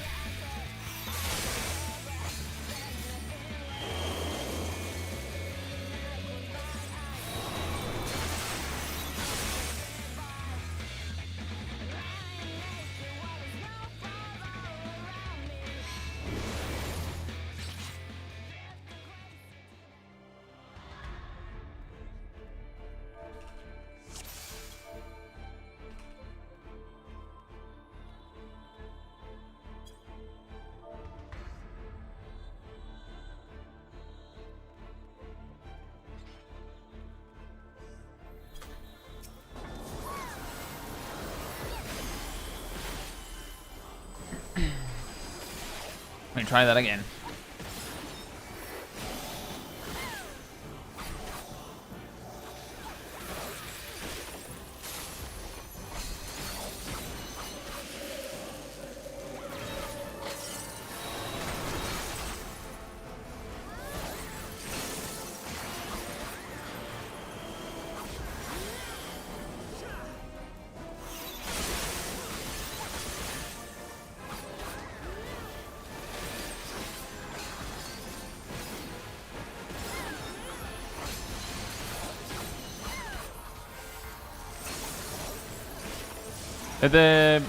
The mentor warrior said that he was trying to emergency stack with the other tank because he didn't trust the party.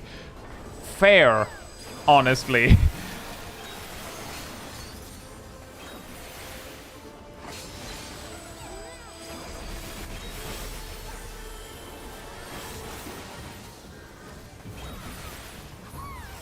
Oh, he's gonna get hit.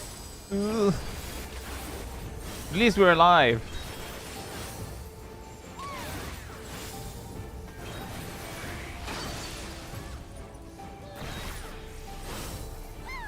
And that's the classic Insano. That's the funniest thing when someone leaves on sight when they see a hard duty, and then the party clears it in like 4 minutes.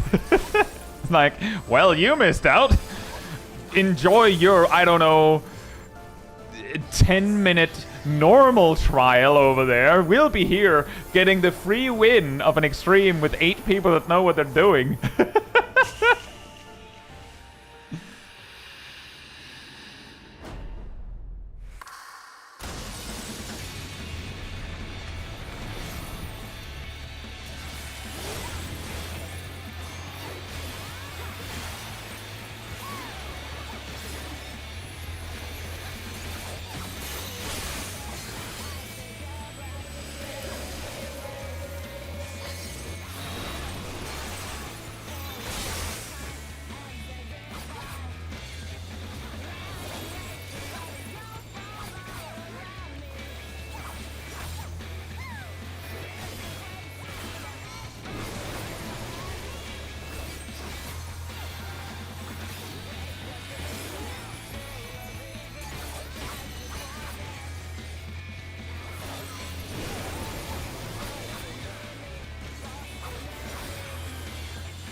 He might live.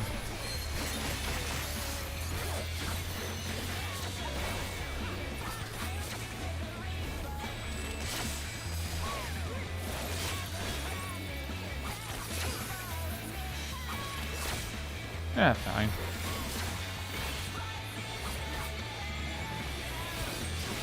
It's on him.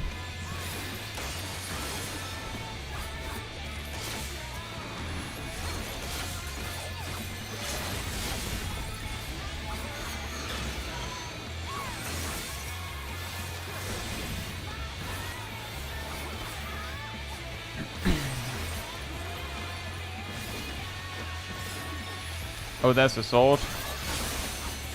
Nope. Got him.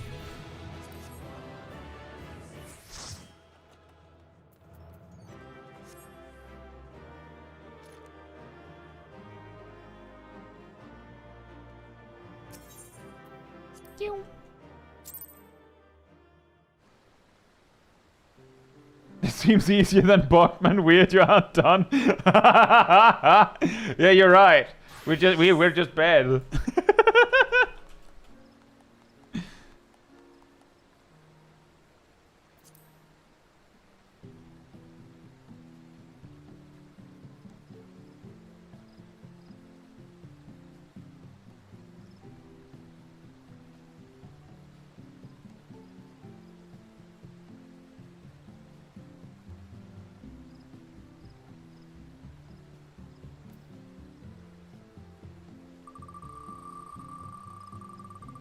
It is really like a big mix that you could land in an extreme and get it first try, no problem, and other times it's like 30 plus minutes.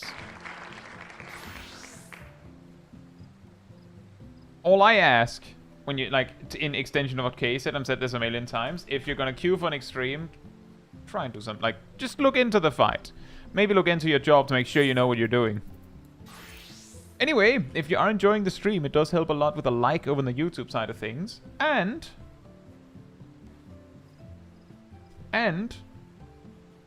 if you would like to be part of the Discord community server, there's a link right there in the chat.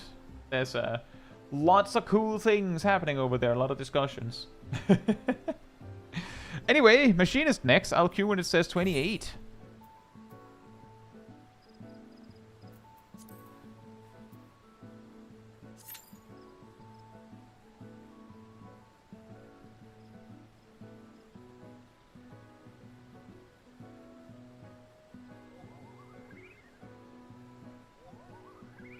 The trick, Lex, is that the extreme is the exam. You do homework before going to an exam, right? Good luck, Mari. I hope that you'll get some distance into the clown. Agent Monica says, random question: can you apply barriers on Rathalos in Rathalos Phase 2? Yes, but only if the barrier is entirely on its own. If the barrier is dependent on a heal, it will not work. For example, if a sage uses Ephesian diagnosis on someone, it will heal for 0, apply the barrier, but the barrier is 0, so it'll break immediately. Dr. Insano says, do today? Do today is my version of doing work for clients. You see, the good news there, Insano, is that means that you can do it immediately before queuing for the extreme or whatever, which is often not a bad idea, right? Like, see, we still are in agreement here.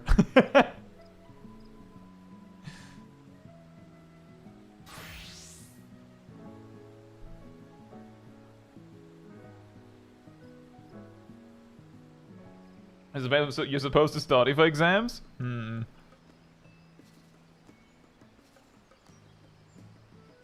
Any phantom number? Hope you're doing well. Says, what is the best way to find a static for extreme or savage content? I had some bad luck with party finder procs, but I'm still relatively new to this kind of content.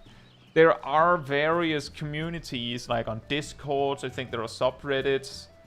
A lot of places to start. As someone who has just made his own static, I am not the best person to ask, but there are probably a lot of groups you can find on Discord to like start looking. Oh! Oh my! Hey, Princess Weiser! I'll be doing well.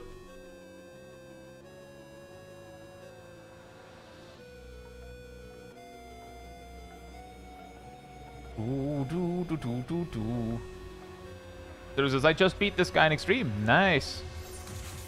I've beaten him 22 times in Extreme.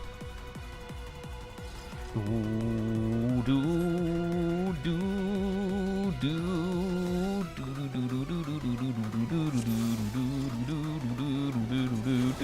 who dare oppose me shall quake before the silken dark.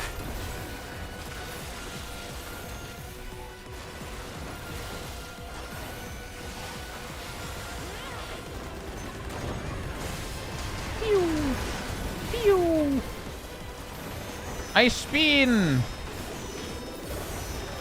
I'm probably gonna make a mistake due to thinking of the extreme version. The Void's power is mine to wield. The Void's power is mine to wield. The Void. Perish. Paris.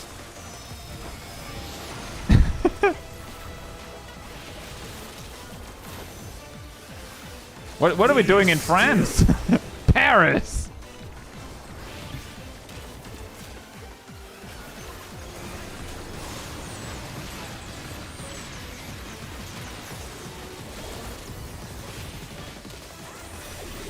The Void is Paris. Kaboom!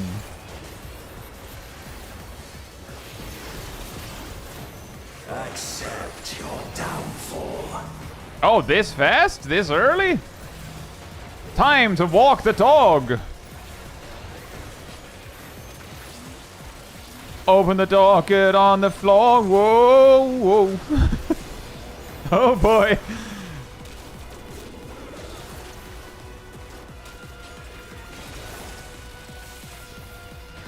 Everybody walk the void orb.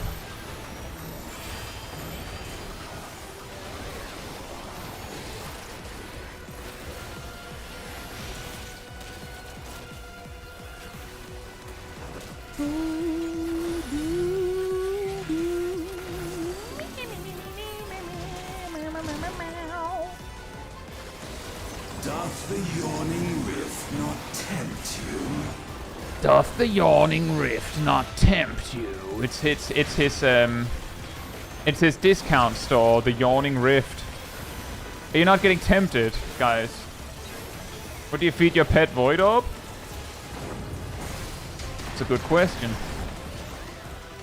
The void consumes. Naught will endure. Neither past nor future. Baguette since it's from Paris. You know, that's a good point. I'm running this way.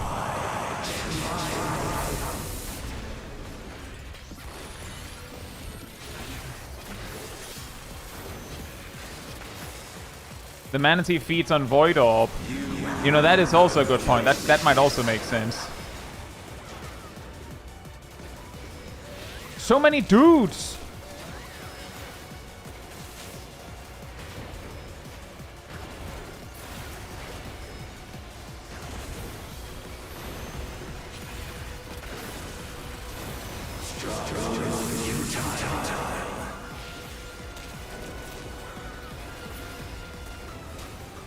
Wait! Oh.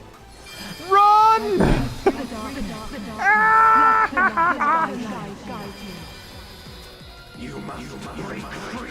You must break free from the wheel.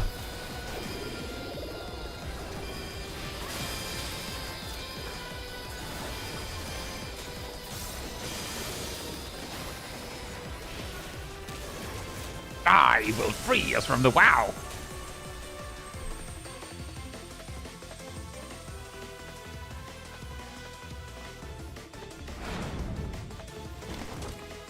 The underlings are no more.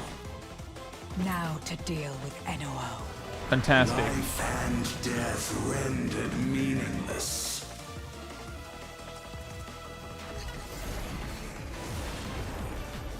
Wow. He's casting a Kamehameha Blast! Be careful! Light, protect us. I will not yield my domain! I would like pickles on my sandwich! Such is the power of the void. Can we get more Golbus? Golbus is awesome.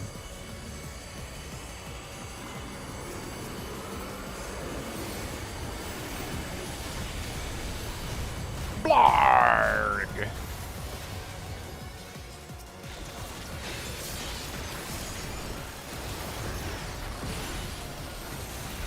Whoops.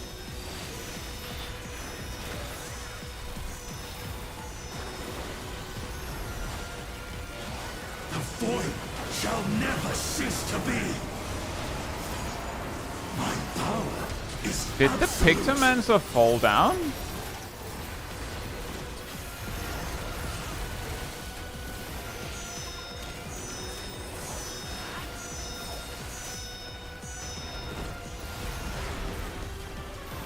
Oh! The Sage! mine to wield.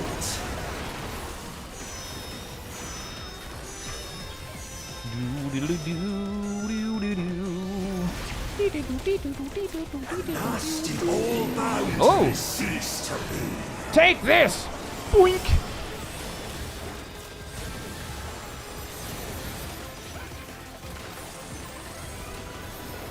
Behold the truth of this world. Behold! Pictomancer painted themselves into a corner. Aha! Accept your downfall. It's time to walk the orb.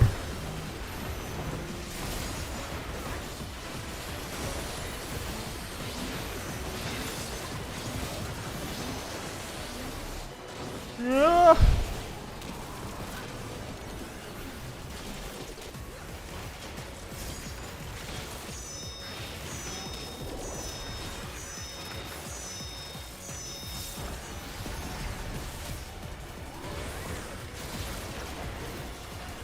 Oh. Doth the yawning rift not tempt you?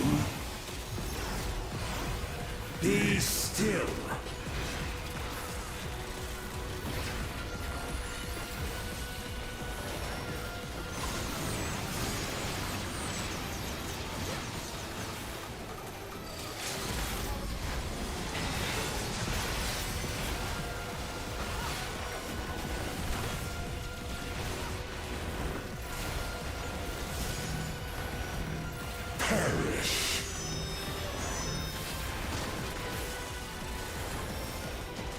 Paris! Wow, we've had a lot of death. Like, oh, we're surely the fight is over soon. We just used an LB3. He's at 35%. Oh. Right, of course. Sure. Not tempt you.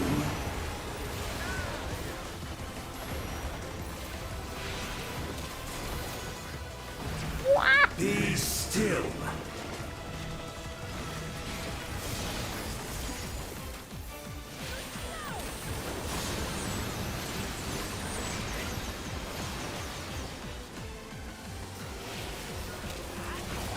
Who's dying? Oh, the pigs. Oh. The random wheel of death spun and said you in particular.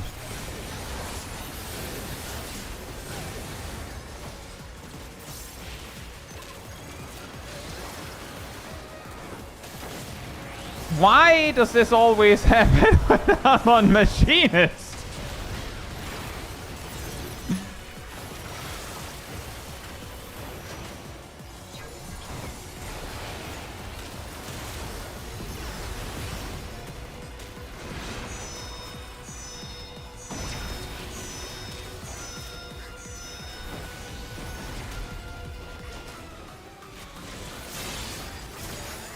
The Void's power is mine to wield.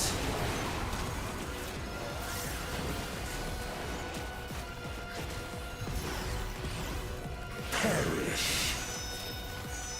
Paris! Oh.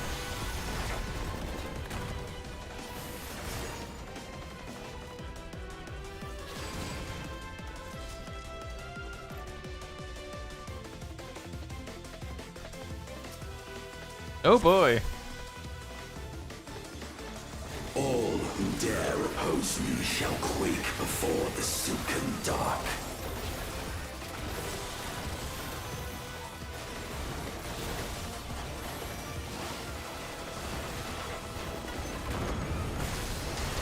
Let's try that again.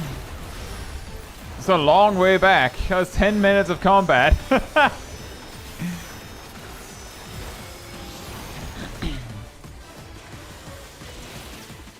Void's power is mine to wield.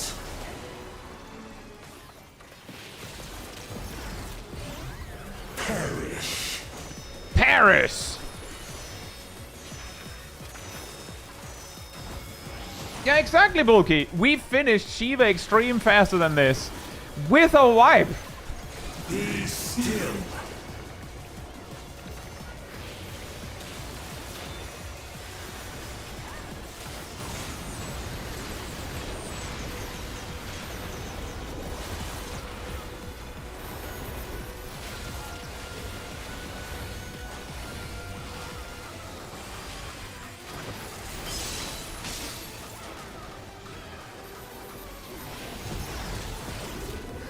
No, whoops. Accept your downfall. That's not how you want to do that. Oh no! They both went there, met each other, looked each other deep in the eyes, and just went, "Welp."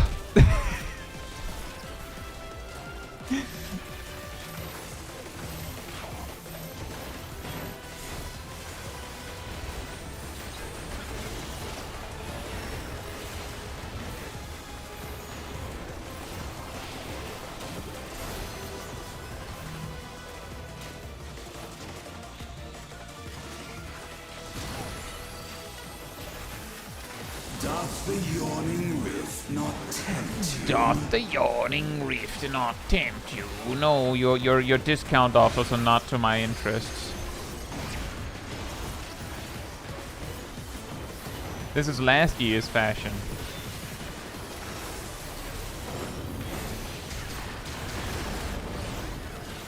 The void consumes. No! Naught will endure. Neither past nor future.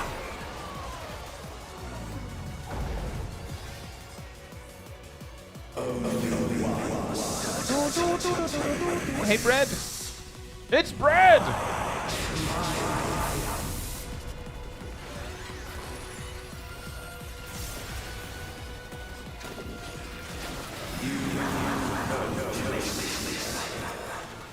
Should I turn down the reverb?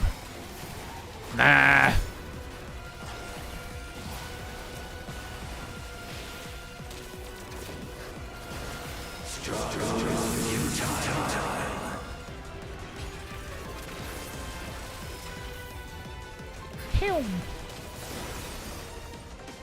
Oh. I breathe the darkness. Let the light guide you.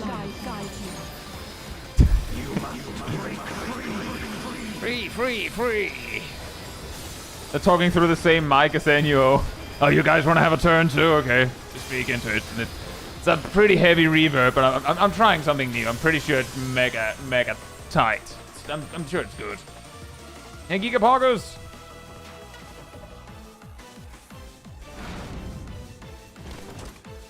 The underlings are no more.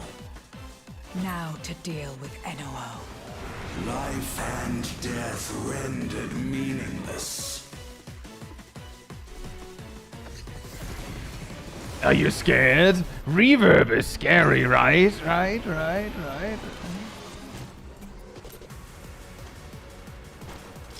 Light, protect us. That one friend that echoes your voice back to you when you're in voice chat. Such is the power of the void. Such.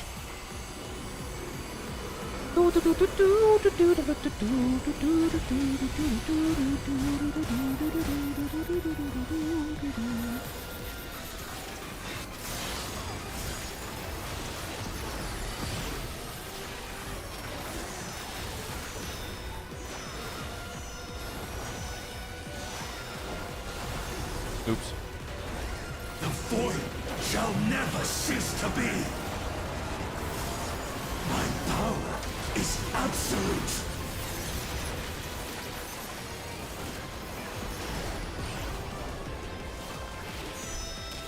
Swing.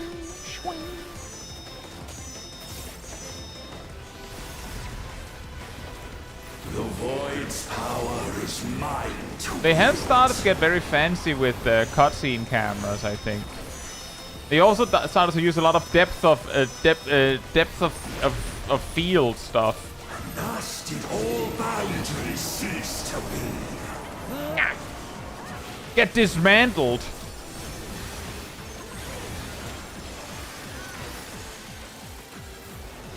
Behold the truth of this world.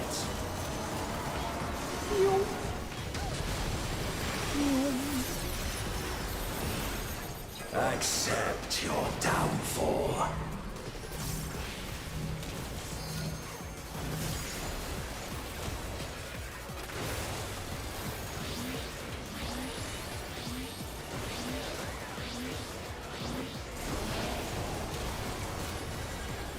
I noticed that the other person with a ball was starting to aim it in the same, clockwise direction as me.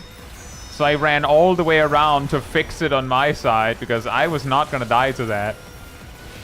The Sage is dead again. Doth the yawning rift not tempt you? We've been over this, NUO. Be still.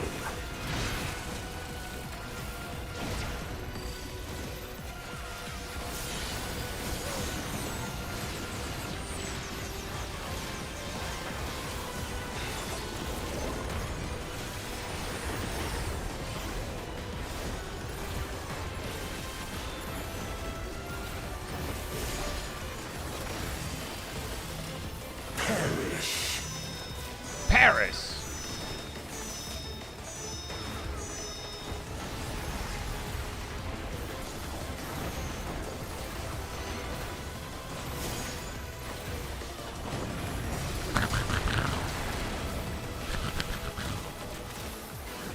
Doth the yawning rift not tempt you?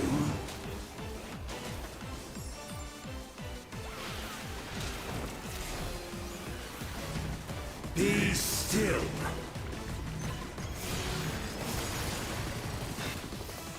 The Pictomancer asked if we should limit break. My thought is yes, probably, but also observe. Not with this party, I don't think. I'm pretty sure we should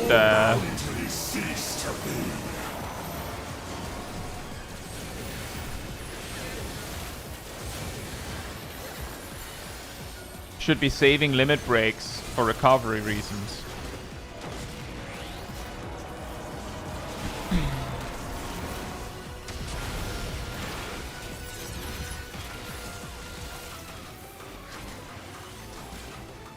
I'm not sure what killed all those players, because I don't feel like there was anything that was like player placed that caused problems there.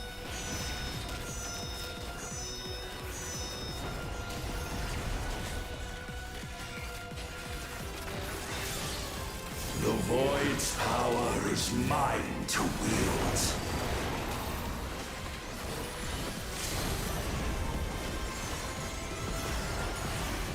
Perish.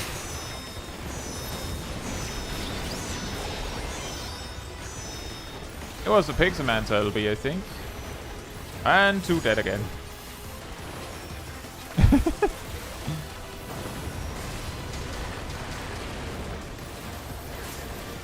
If he does the multi-stack thing again, we're in trouble, I think.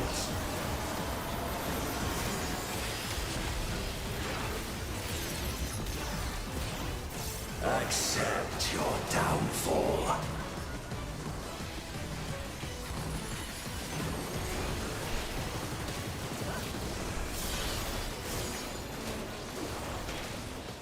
Oh, on normal, if the person who is getting targeted by the orb dies, it just disappears. Poof. It's pretty. That's pretty nice of him.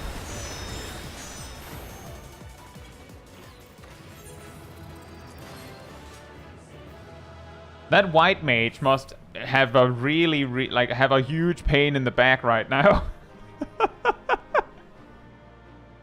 Oh boy. Alexis, I don't think I've ever seen an enrage in game. When does that happen? Depends. Most of the time, casual content straight up doesn't have one.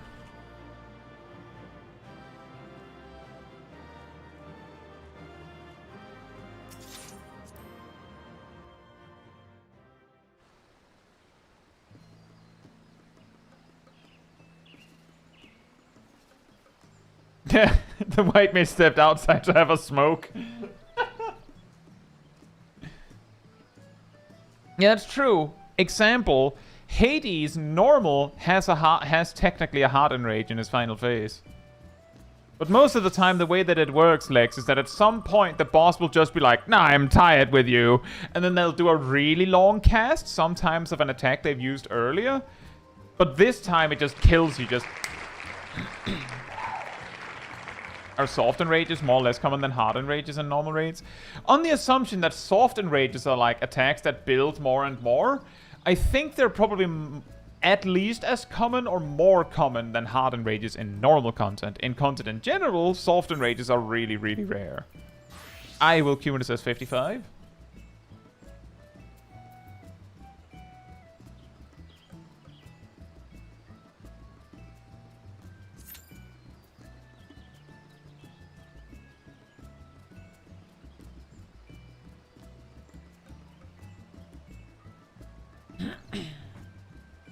And it says, I muted the stream to try and avoid spoilers, but it seemed like it went a bit wrong there. It took a while, right?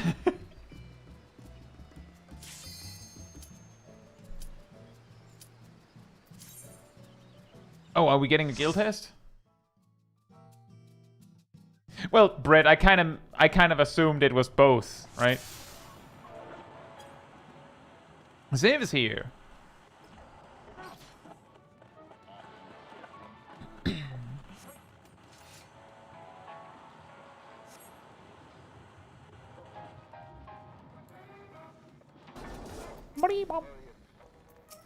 Radio.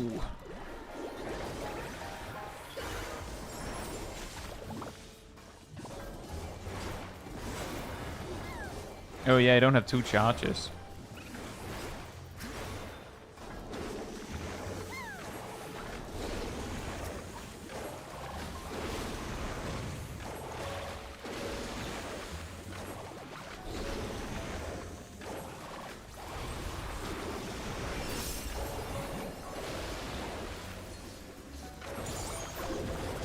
Guess we'll just have to make a really scuffed, quote-unquote, burst. With no hammer.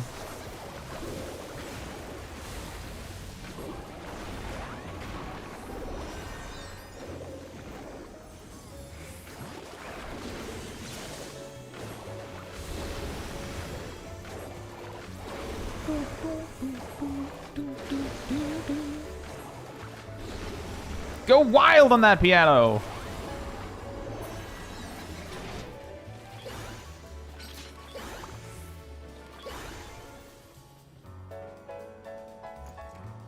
Look at Maji says, ooh, in Rage is that ultimate just kills you one by one, can't choose the auto, but it seems to be DPS based. Yeah, what people have noticed is that he seems to pick the weakest, the one that has done the least damage, supposedly, and then working his way up to the one that has done the most. Which also kind of makes sense, because the Hardened Rage finishes with the last player being consumed, whereas all the other ones just get deleted. So he deletes all the weaklings and then, like, adds the strongest one to the machine.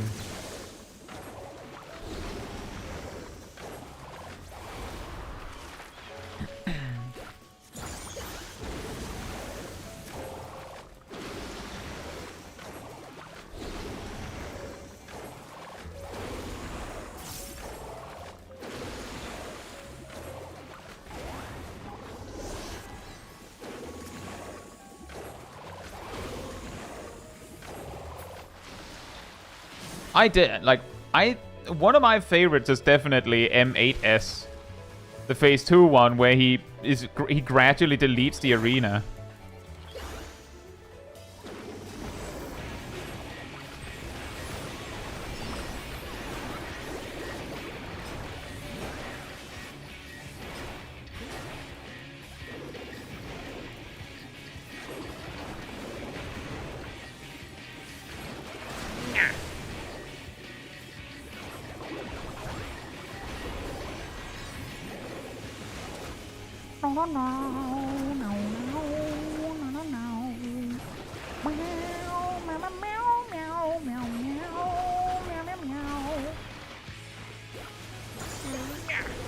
Wings!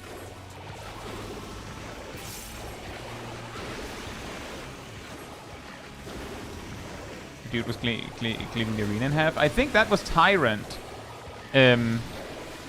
It's been like half a year since we did Howling Blade, Lex. But we did do that on stream as well.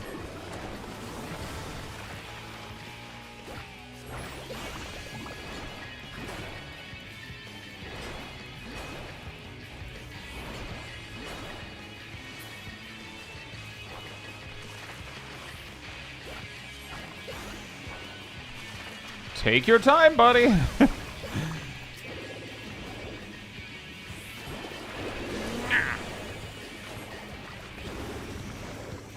Marine Mayhem, here he comes. Never mind.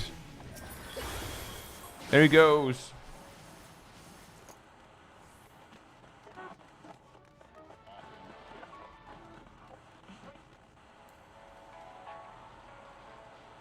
Of the stalwart axe.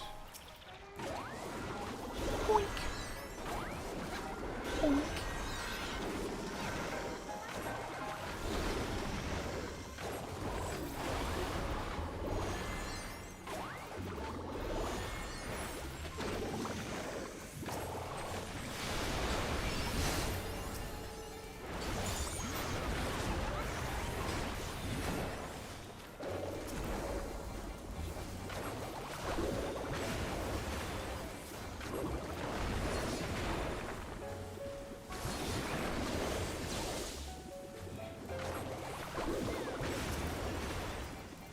So much collar spells. Take this, that.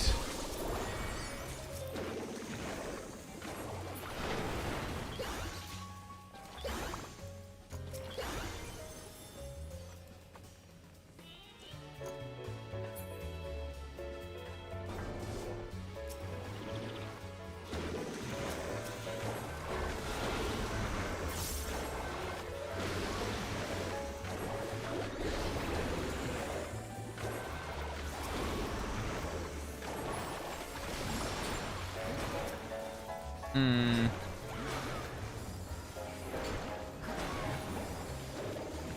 Yugi says, actually come to think of Shadowbringers in general has a surprising number of enrages in normal content. Hmm. How many has those? Like, wait, which one are you thinking of? Because a lot of them have DPS, have random small DPS checks in the form of ultimate attacks charging, but I don't think a lot of them have hard enrages. And then that leads to its whole conversation about what, like, does that qualify as a hard enrage? Like, why does that not qualify as a hard enrage? Like, technically, that's like a hard enrage that happens if you're not good enough at an earlier point in the fight or something. That could qualify, right? Or does it? Amarot counts as an enrage. Does it? You can tank. The final boss can't actually kill you with that if you're good enough. It's more like a soft enrage.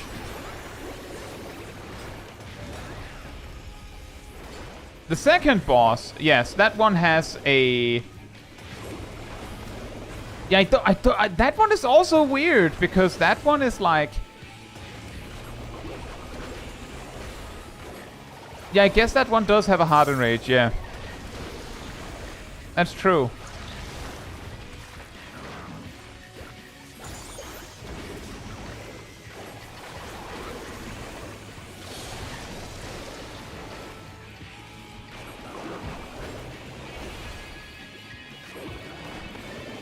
It is pretty funny, like, speaking of timer as an enrage, as Asymmetricon mentioned, at the start of Endwalker,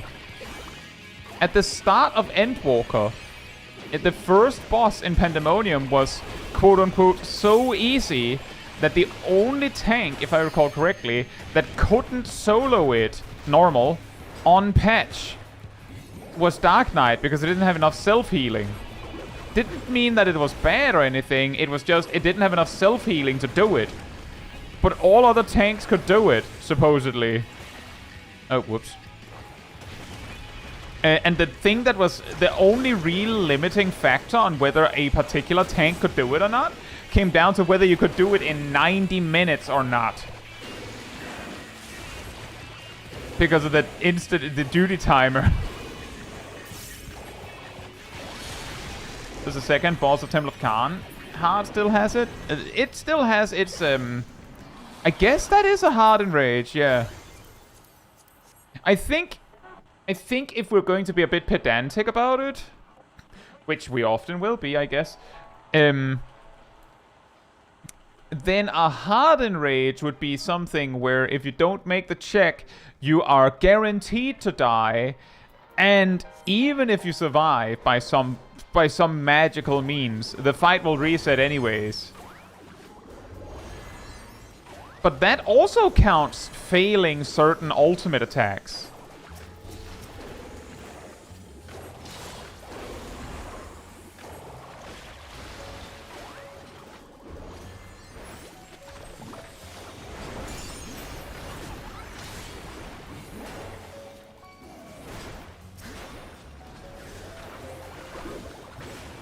Isn't Dark Knight good for E8S solo?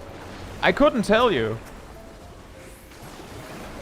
But I would also like to clarify that when the content becomes as old as Eden, even in Savage, there are cases where it's like, yeah, but the boss doesn't actually have the power to kill you. So as long as you have some self-healing and you can just tank hits, you're good. Like... And I would also say that Dark Knight has gotten some improvements on its like self-sustain.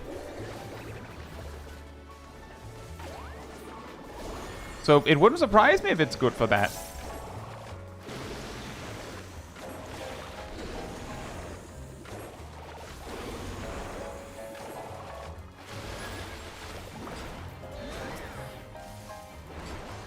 Does M4N count as soft enrage? I believe that is pretty quintessential example of soft enrage, yeah.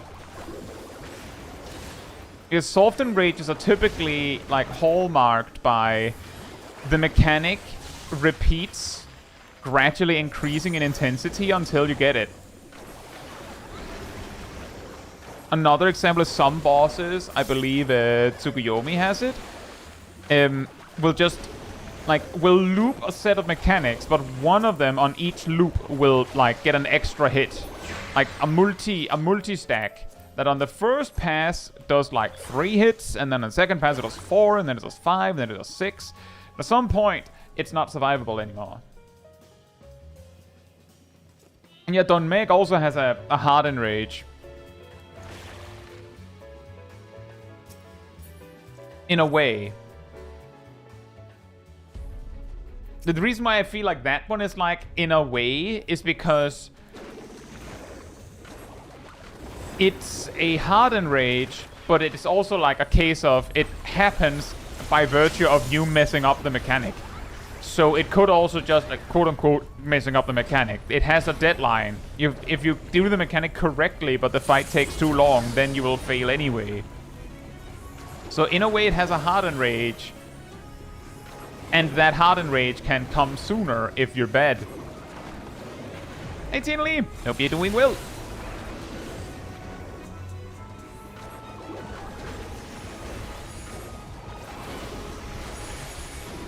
Bro! Right, I forgot that I'm playing 14. Apparently it doesn't count to slide through it. Right. Sure. Okay. It's okay.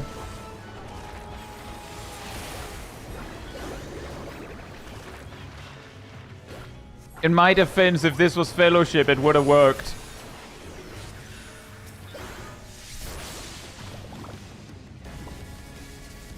Meow.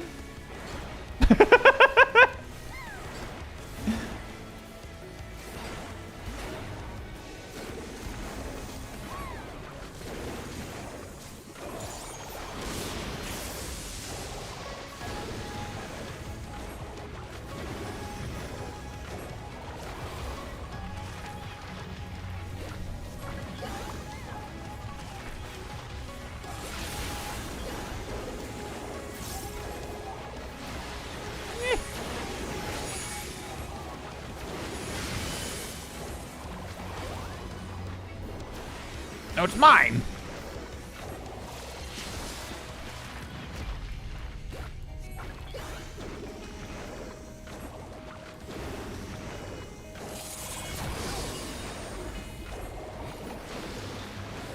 Mine is the power.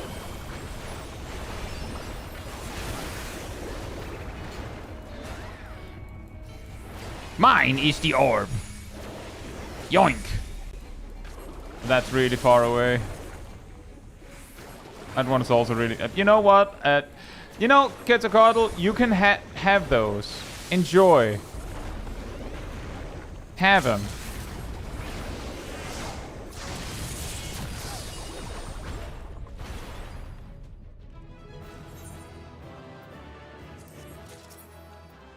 Mine is the power. Mine is the path. Mine is the shower. Mine is the bath.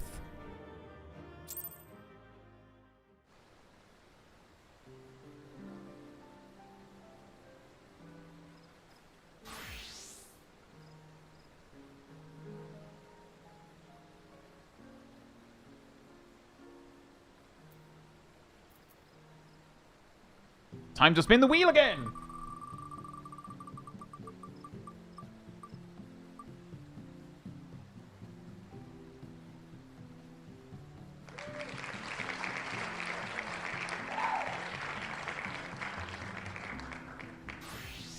Both of those, Kylan, are examples of exactly why I'm like, it's complicated.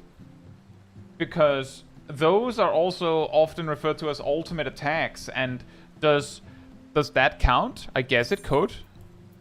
Is it an enrage if you fail a mechanic, and that's why? I guess it is. It could also count as a DPS check. I'll queue when it says 28.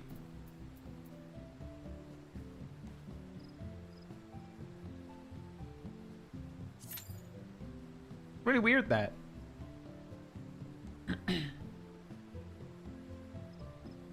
Those are good examples. Hey, Lexon.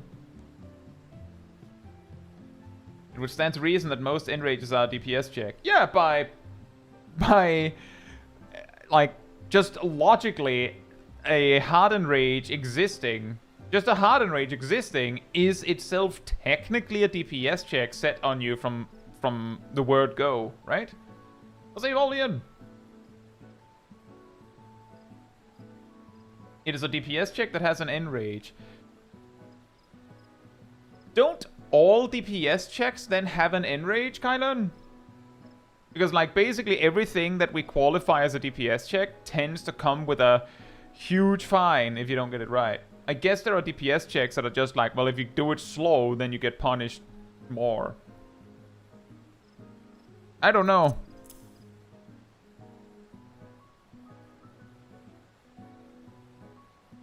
I don't know. I'm just musing over the concept of like, well, where do we draw the line? When is it an enrage? When is it a hard enrage? When is it just a DPS check? When is what?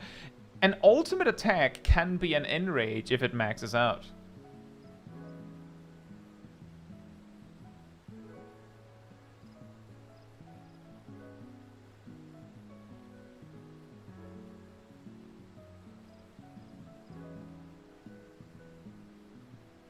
Yannick says, I know I'm beating a dead horse here, but Floor 180, Behemoth is an interesting example. Yeah. That's true. That's actually a good example of how we shouldn't get too lost in the sauce here, because a DPS check can sometimes also be a heal check, depending on how it's designed.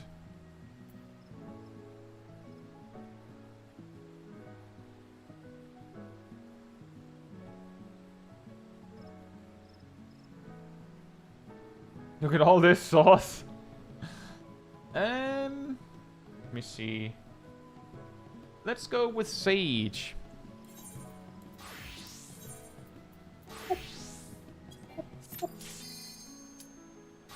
You know, it is a shame that it goes from no Q to really fast Q. Ooh, Stone Vigil.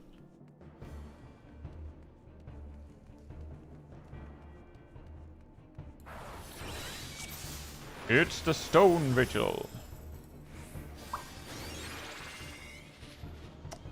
Oh, they're just going for it, huh? That's really rough. The tank just said that it's their first time here. Tanking.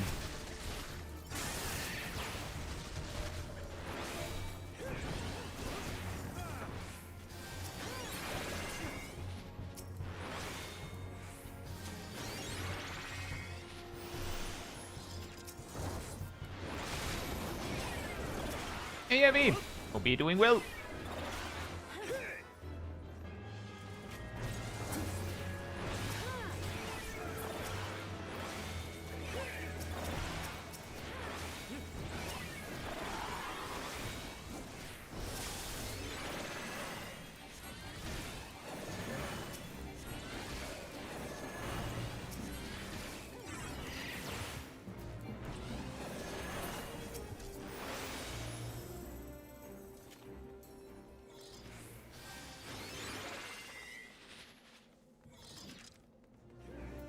These other sprouts are straight up jerks.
Exactly, Volvian. It's insane how much in a hurry they are.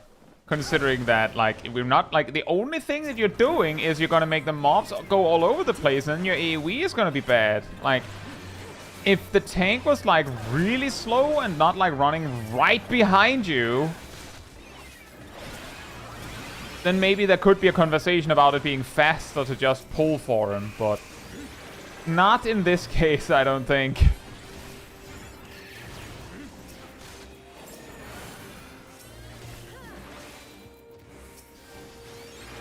Hey, Dunker! Hope you're doing well. I think that was an accident.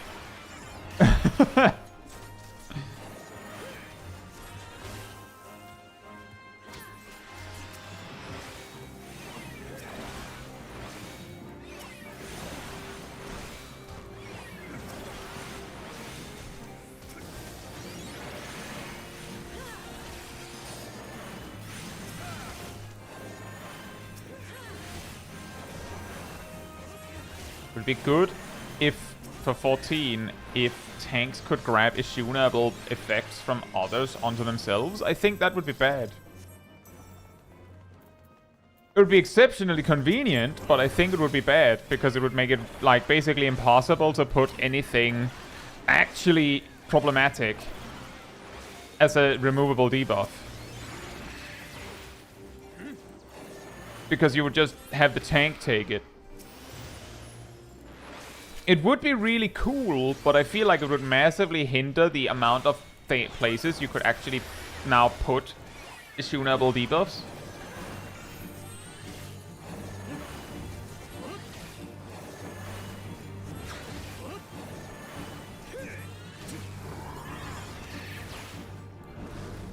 Hey, Grab Galaxy. Hope you're doing well. I'm guessing that sometimes they don't even realize it, Grab Galaxy, because I feel like the moment I mentioned it in the party chat, I feel like both the Machinist and Dancer slowed down a bit. They might not have realized that, oh, he's actually slow because he's figuring things out. We thought he was just being slow. Or maybe they didn't even think about the fact that they were pulling first, like that they were running ahead. What's Amy Sanya? That is my best guess. Because I feel like a lot of the time when someone is like running ahead consistently, they don't just that easily give up on it when it's pointed out.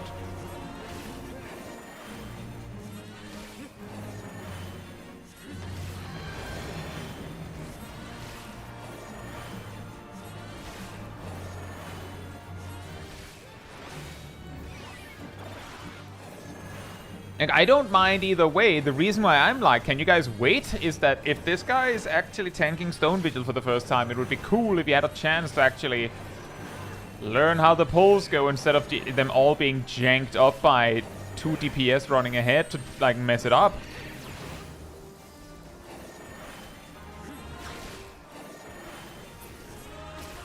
But I don't mind. I just think that it's only fair when the tank actually said it. I've said it before. If you say something, if you just mention I'm new, then most players will help. And it's possible that DPS didn't see it because he said it in Say chat.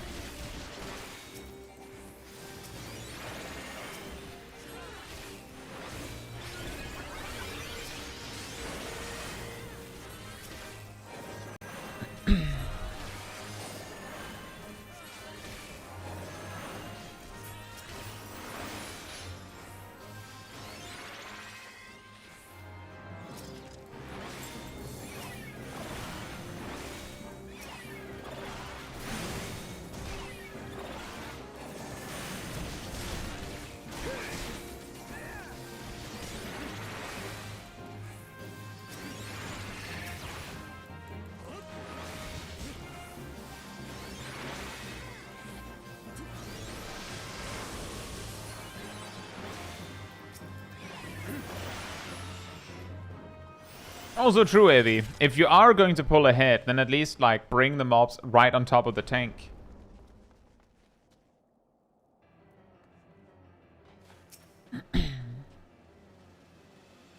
Hey, Floral Buns. Yeah, I agree with that, Floral Buns. That's usually also how I would do it. I don't really do it. Not in 14. I just can't. I'm just not invested enough to bother. In Fellowship, though, if I'm the healer and the tank missed a pack, in my opinion, I will just pull it. Like, you didn't pull this. But I also, it ultimately becomes my problem if I did it. And they didn't want the pack. Or that they knew that they couldn't handle it, and that's why they didn't pull it. But if I can see that they can handle it, just grab it.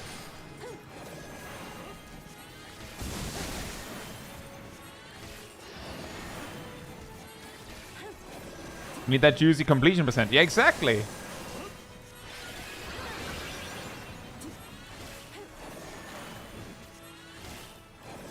And there's also the part that sometimes the reason that a pack was missed is because the tank just literally missed it or forgot.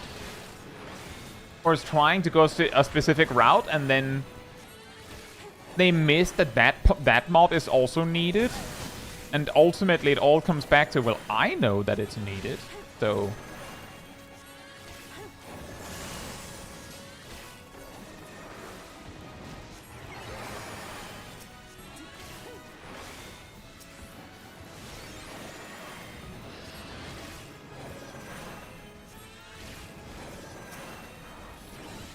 Oh. Well.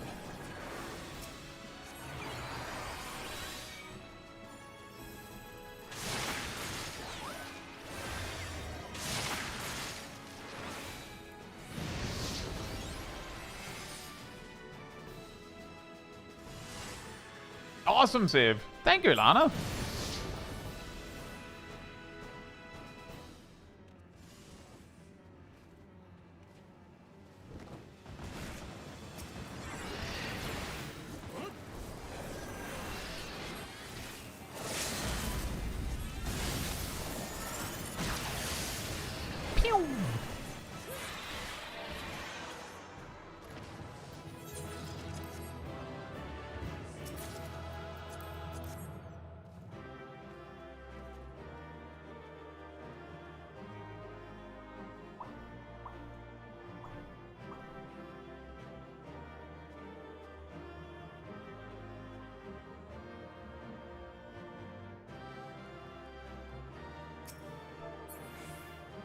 Oh. Oh.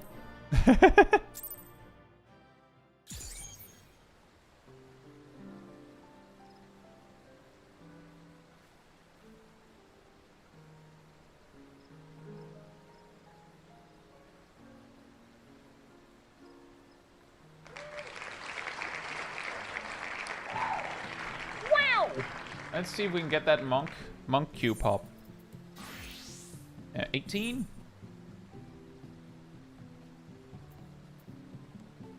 Yeah, Stone Vigil Hard is not super popular. I would also add to that while that turtle boss is pretty rough, there's also just packs that are pretty rough. Like, just while we're on the topic.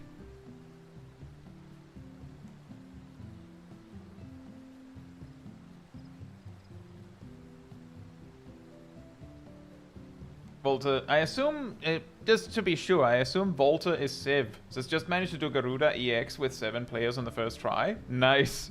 What, were you missing a DPS? I suppose that is annoying because it can't be aggroed. I mean, it just means that it's all boss mechanics. Mildly annoying, yeah.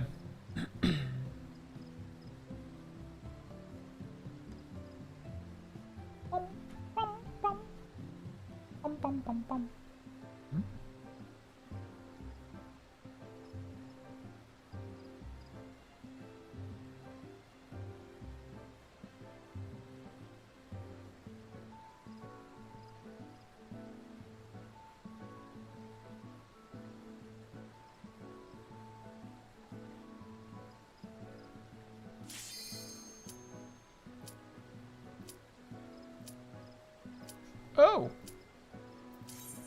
You were missing a healer. Oof. Who was the healer you did have? Was it one of you?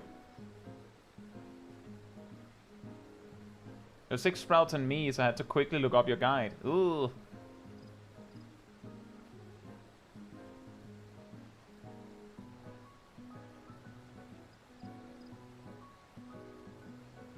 Wait, how do you know all that now, Ilana?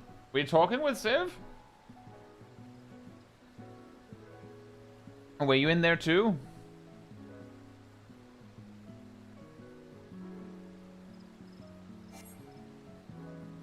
Imatsuri? You were there too? Okay.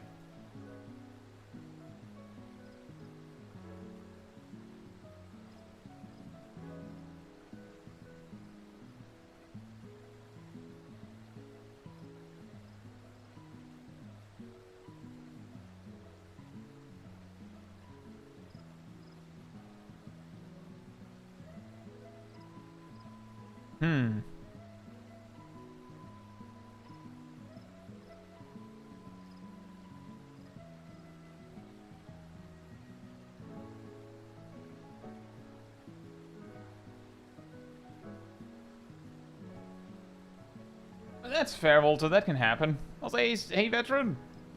That can happen.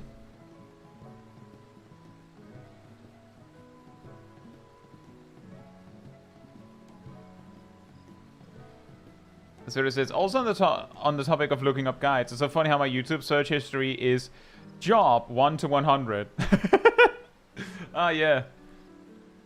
My classic move is whenever I'm Googling something, it's like, insert, like, explaining words, followed by FF14.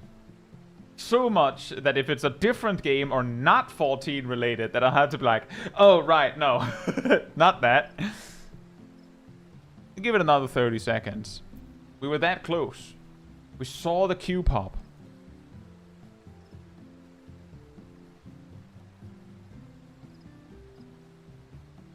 Forklift driver 1 to 100. You know, Cat, maybe that's the new tank that they're adding. We're here thinking about dual wielding shields and stuff.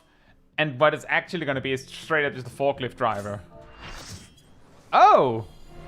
We meet again! That's weird.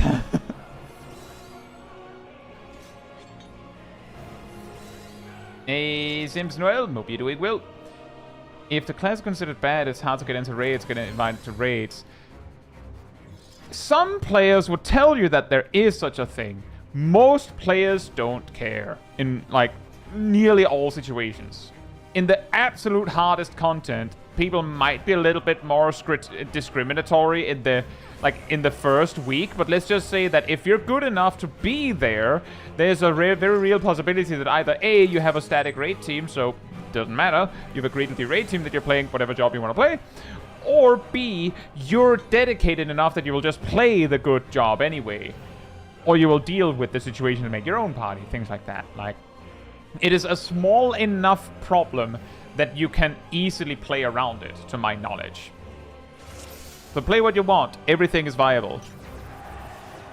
Oh, thanks. The end has come. It will be beautiful.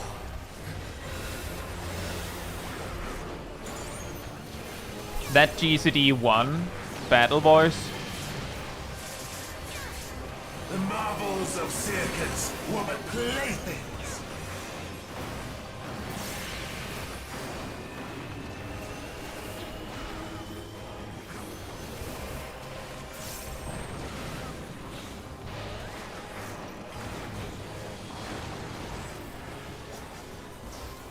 All of existence bent to my will. Rotate arena 90 degrees.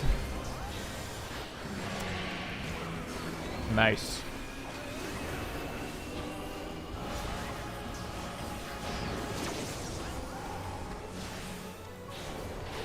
What is the jobs that is safest to pick that won't get gate kept?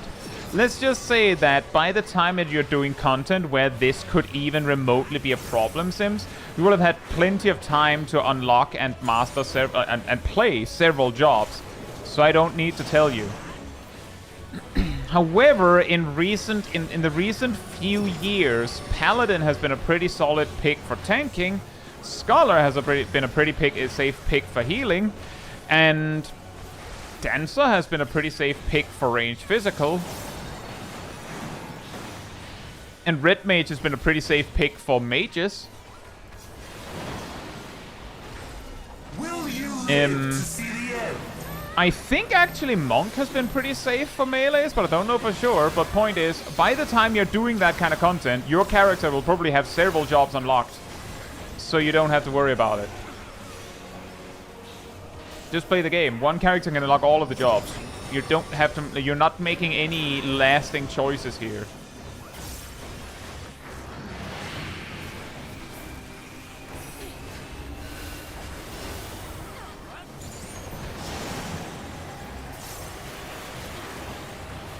Soon my hold over Zodiac shall be complete. And also, as Floral Bun says, while I can list safe picks, the best pick is probably whatever job you like the most, because you're gonna enjoy it more, you're gonna invest more time in it, and so on and so forth.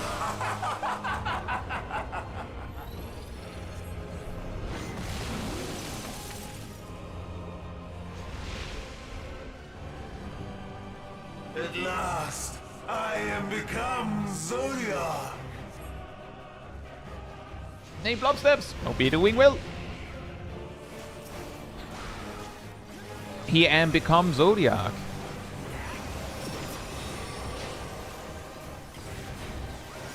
The natural order overturned.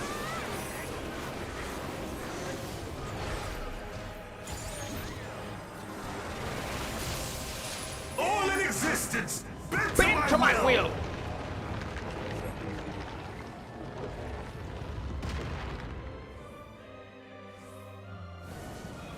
Yeah, also true, Rainrope. I can list the meta picks for each role, but for certain, like, for like, even the most meta-focused players are less likely to be picky with certain roles, because it doesn't matter enough.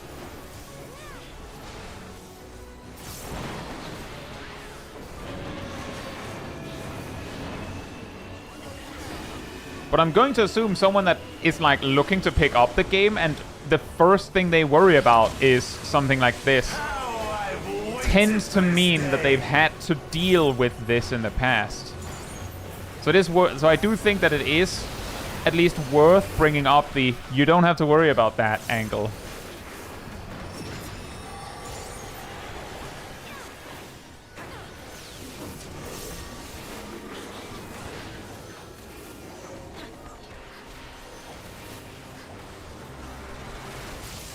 Because there are indeed games where you might like a particular character or specific class or specific job or whatever, but because of the meta, it's like, yeah, congratulations, by investing all your time in that, you're never gonna play it. Not really. Which sucks. But it's hard to know this at a glance when you're getting into a game. Broken skies fall tears of flame. Rainrope says for weeklies, does he red mage a lot less often? Part of this comes down to the simple fact that a lot of red mages are temporary. Like specifically picking red mage for the convenience for prog. Which means that a lot of those red mages disappear because they weren't red mages to begin with, I think.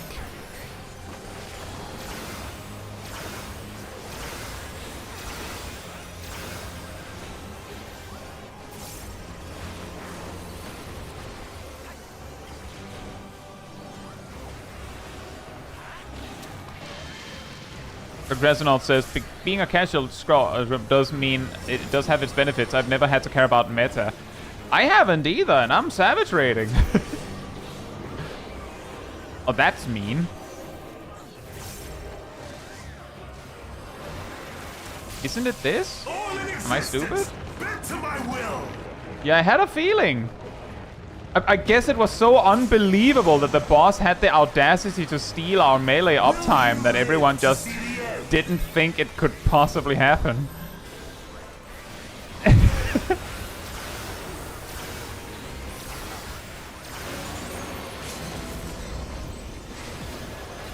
That's a very good heal LB. Although I think someone's getting hit, maybe? Maybe not.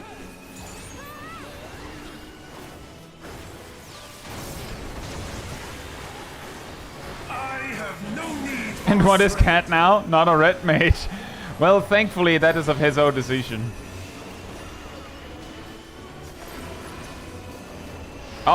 He's doing it twice! What?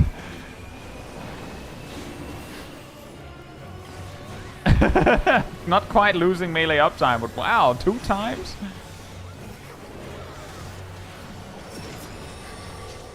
And then wow, right, okay, there can be a lot more of that.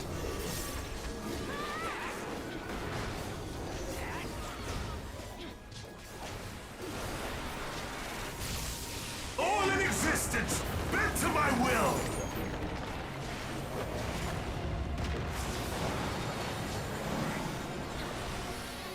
Will you live to see the end?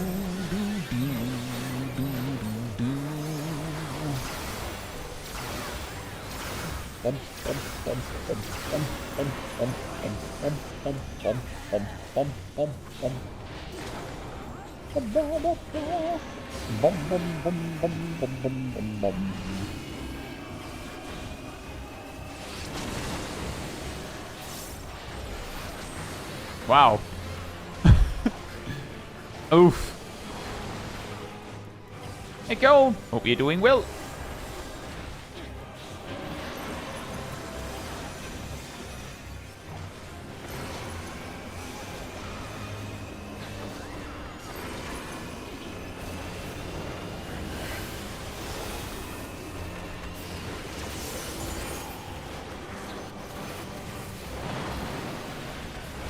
Will you live to see the end?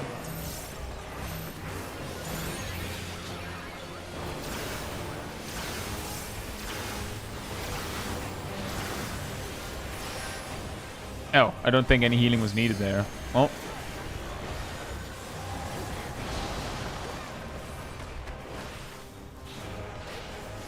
We did it!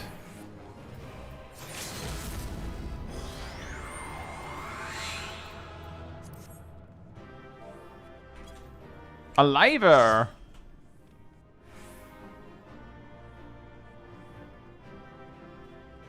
$84 gigapoggers.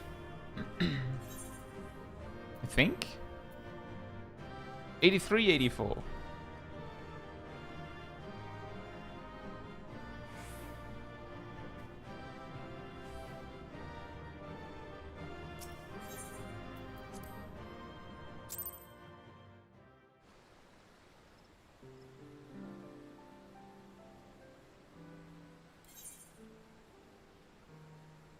Yeah, the trick that I'm using for this, Abby, is that when I get a boss fight that is mega spoilers, I either say it immediately, or if I or I just don't call attention to it. Reaper.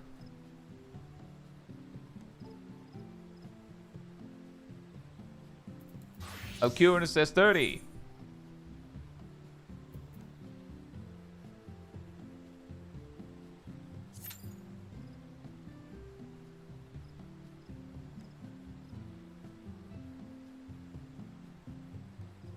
Hey, dogs.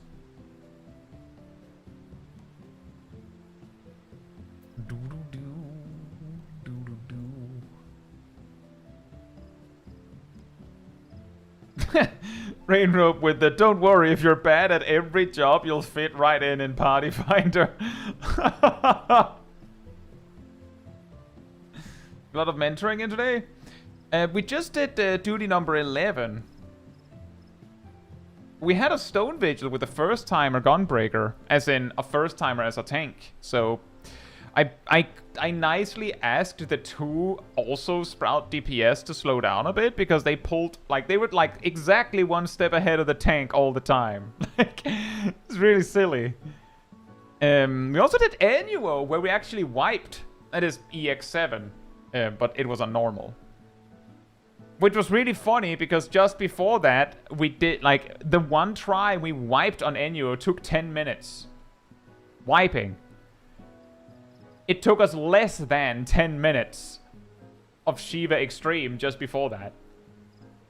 And the thing is, the 2 DPS actually slowed down a tiny bit, so that they were straight, like, right behind the tank after being asked. They didn't even say anything, they just did it.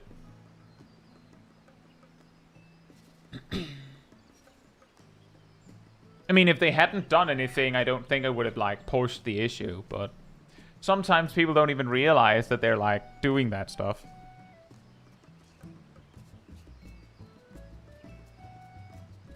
Where should the DPS stand when the tank doesn't gigapull on Stone Vigil? I mean... behind them? I guess? Lex, where do you go when the tank chooses to not gigapull in a duty because they don't actually have the skills to do a gigapull?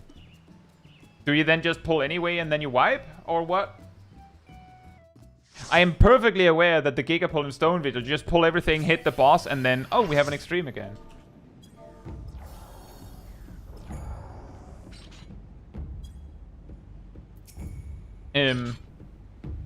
But if that only works if everyone is in on it, right? So if you're like, where do I go if the tank doesn't do the gigapull? It's like, unless you think you can do the gigapull for them, and that the rest of the party's okay with that.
My perspective on it, Rainrobe, is that I have previously said that how much you should pull in a duty isn't entirely decided by the tank.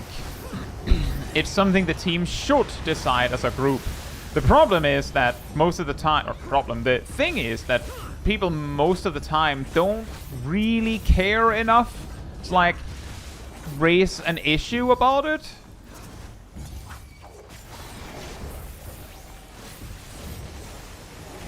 So usually you just let the tank make the choice.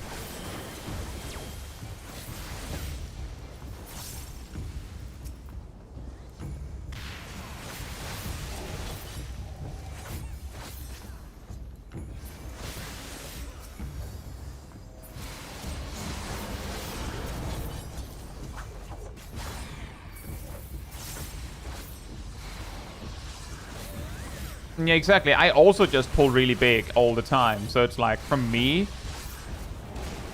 like, if someone wants to pull bigger than me, if they want to pull bigger than me, it's often because they don't see something that I see. Because I will have chosen to not pull bigger for good reason.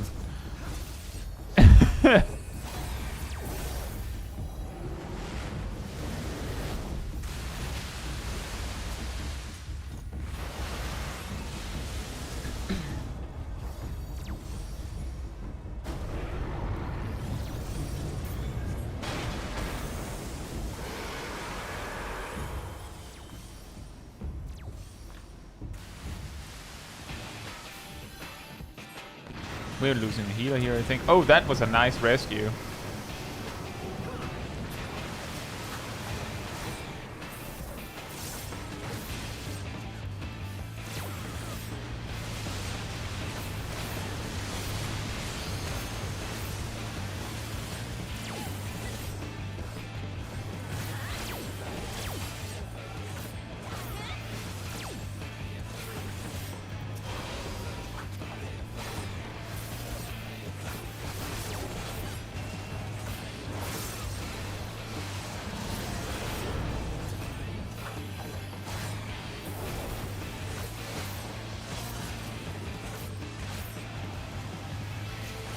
There's a good chance that one of the healers will die on the next slide, because I don't know if they quite got it.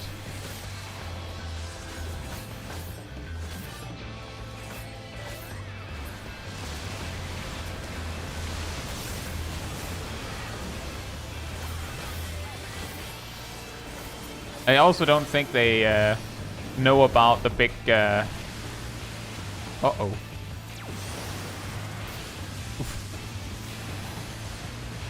Oh boy. About the big problem with healing too much, healing the tail tank too much. Oh!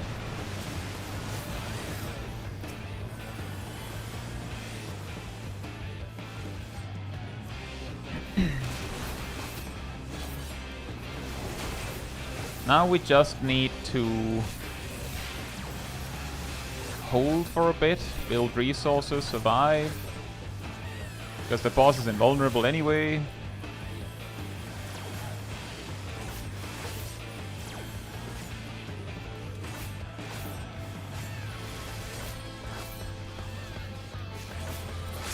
Here it comes. No, no, no, what? Sure, waste our limit break while the boss is invulnerable.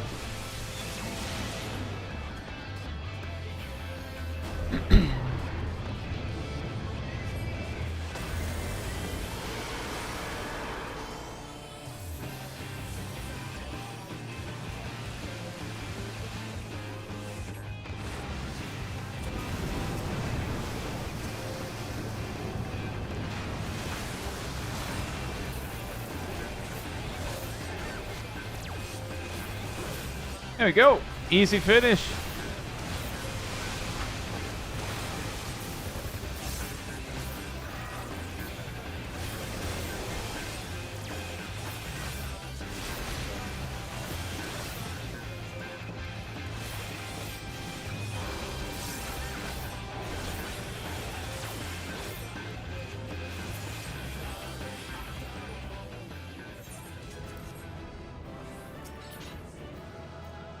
Oh, and it dropped the mount. Fantastic.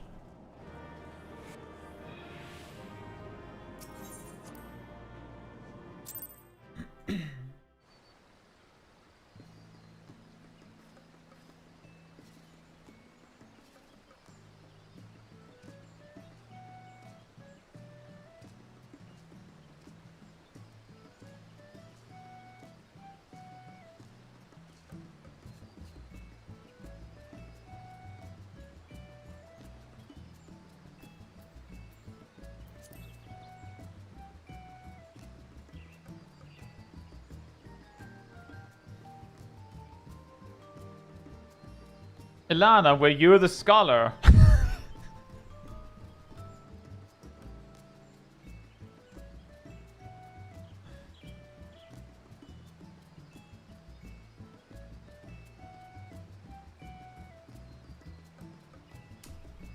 Franske Kartoffler. Hey, Mia.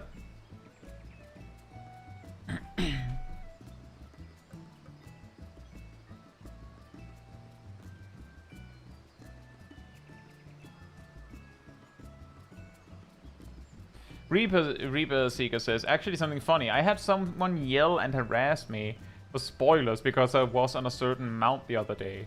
It's not spoil for people, it's the mount that is a good boy.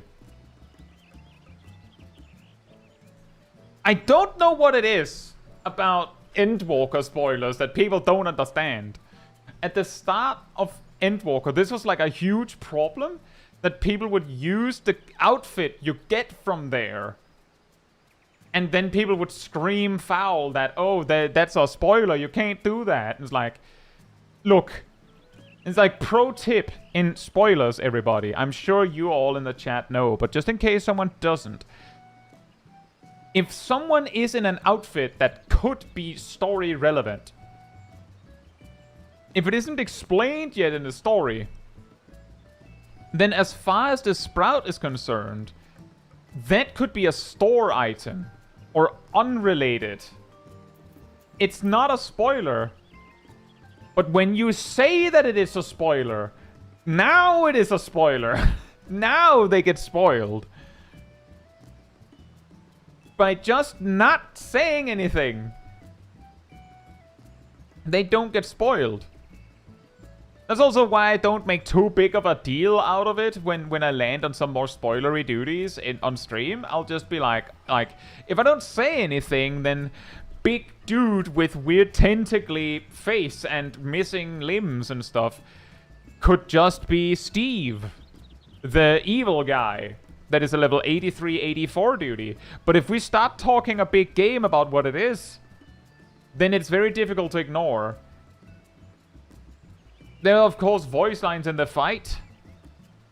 There's a name on the target right there.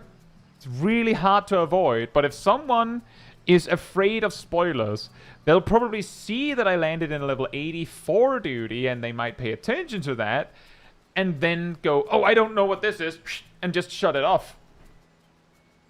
Hey, Jace.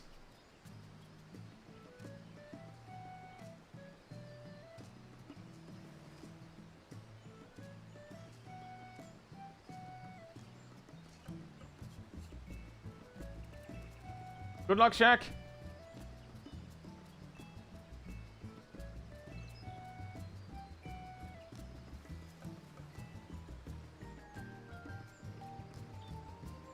It's a Lala.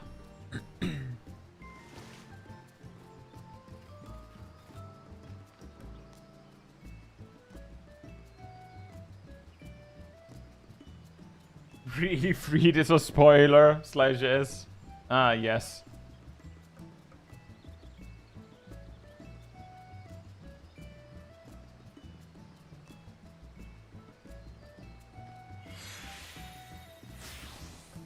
Yeah, also good example, Mia. I have the Mia says I have the 7.5 million mount from Dawntrail from the Dawntrail vendor. 100% if I use it in front of sprouts, it'd be spoilery due to theming. However, am I not supposed to use my mount? Exactly. It's like, am I not allowed to use the things I unlocked because of story implications? Like, I don't know what to tell you. There's a limit to what we can do here.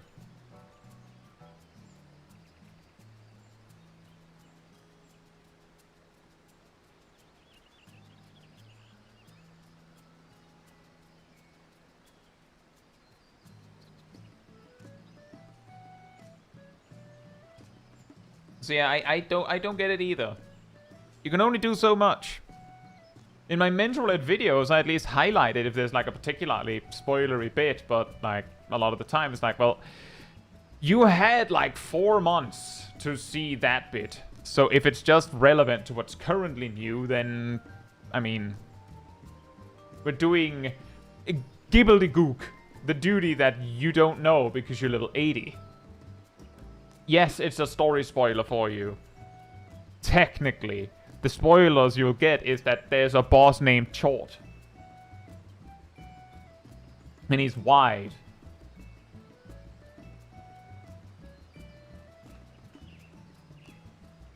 Yeah, also that is Metricon says, if that was the case, then they should replace all the mounts that could be spoiler with big spoiler tags for players who haven't gotten to that point in the story. Yeah, like, if it was something that should be policed so heavily, then the devs surely would have done something that would make it so that it would put like a big sensor bar over anything that you can't see, or where you're not supposed to see yet, but they don't.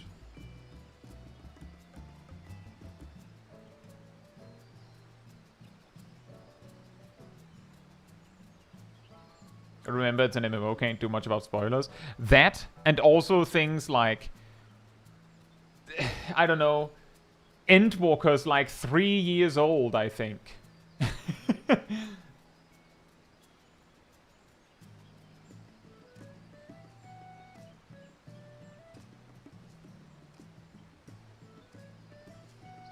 Yeah, same, Echo Dance. I imagine that is the case for a lot of people.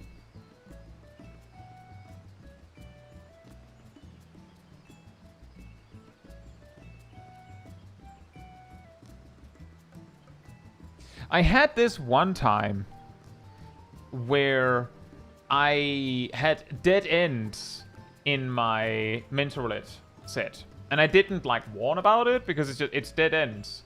technically, if you're level 86 or below, I would say, then you don't know what anything there is. So I don't see any reason to, like, huge spoiler tag it. You would probably meet the characters relevant to that story and finish it in a couple days. So the probability that I catch you right there is pretty low. But I had a comment that went something like, I'm at like level 88 MSQ or something like that. And 87 or something like that. And I was just introduced to the NPC that is relevant for Dead Ends. And now that I saw the text like bubbles in the footage show their name, I know they will be here. And now I got spoiled.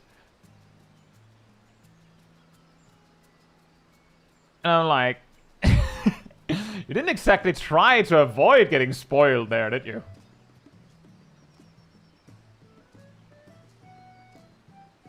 Sims says, I've heard ninjas are banned for specific raids. Isn't that class discrimination? I have never heard about that. So, pro tip, Sims Noel. And I'm saying this to help you here. Stop looking into this stuff. Just play the game. Just play the freaking game. Stop looking into it. You're just like building it up in your mind. This isn't a... You hear from me, this is not a problem. And if you push on this one again, I will assume that you're being actually malicious. And then I'm gonna do something about it.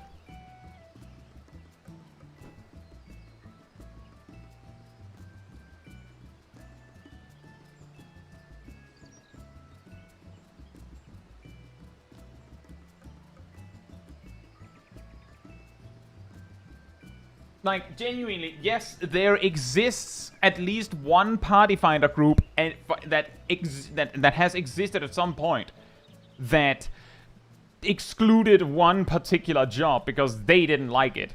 But that's like one. It's not a problem.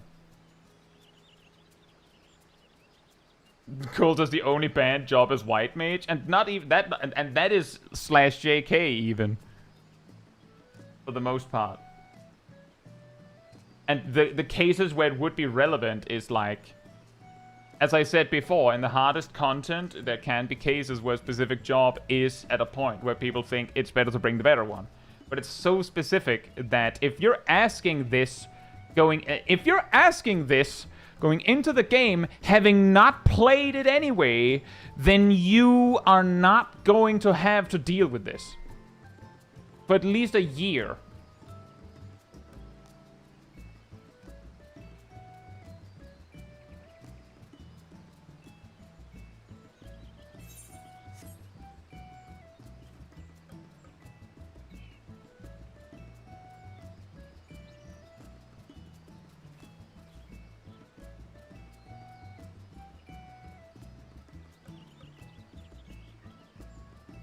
Anyway, we got 12 duties again.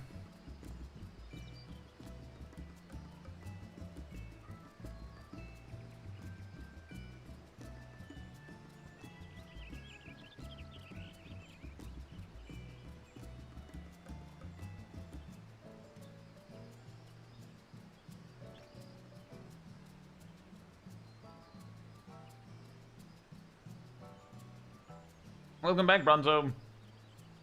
The long story short is a person who appears to be interested in getting into 14, choosing that the one thing that they're going to look into is whether there is quote-unquote class discrimination. And after being told that it isn't a problem, in detail, they come back like 45 minutes later, having found like one instance of something that all of us go, I've never heard about this.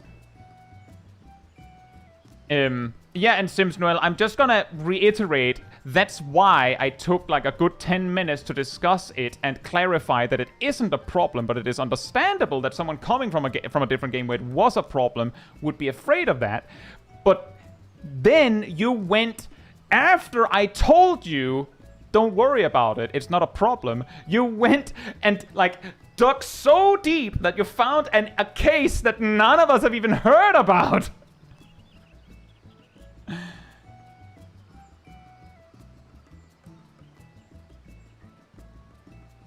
And I don't know who that is.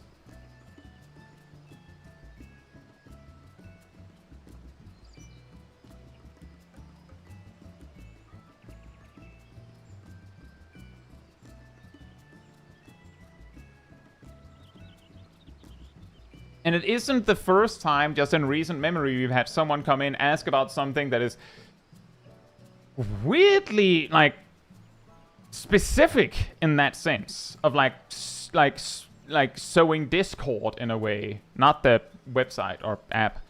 And after getting the information that surely they needed, they come back with additional details that were just, you know, already addressed. That's why I'm a little bit strict about that, Sims Noel. Just to reiterate, all jobs in Final Fantasy XIV are viable. The people that say a job isn't viable are choosing to exaggerate.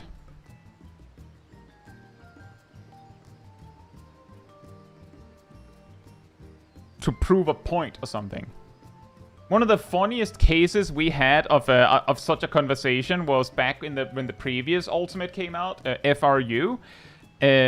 Someone, some of you know who it is. I'm not gonna like hang them out. That's okay. But it was really funny. Came in and claimed that summoners could only beat this duty if they had a Pictomancer in their party, because Pictomancer was severely overpowered at that very moment, and Summoner has, for an extended period, been considered a little underpowered. So the point being, the only reason Summoner can beat the fight is because the Pictomancer is compensating for Summoner supposedly being undertuned, right? And before I could say very much, someone came in with a, here's a log proving that a Summoner did it without a Pictomancer. Basically, statistical evidence that, no, that's not true.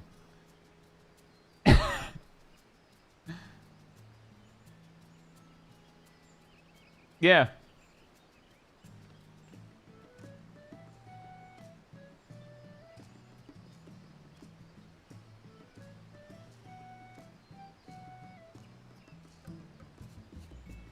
So yeah, don't worry about it, Sims. Just don't worry. Just play the game. You, like, unless you pay to skip the story and the leveling, you will be spending many hours progressing through the story before you'd even have a chance of having to deal with any of that, if there was any of that. And if you run into that and you're interested enough in the hard content, then you could pretty easily switch to a different job and you'll be fine.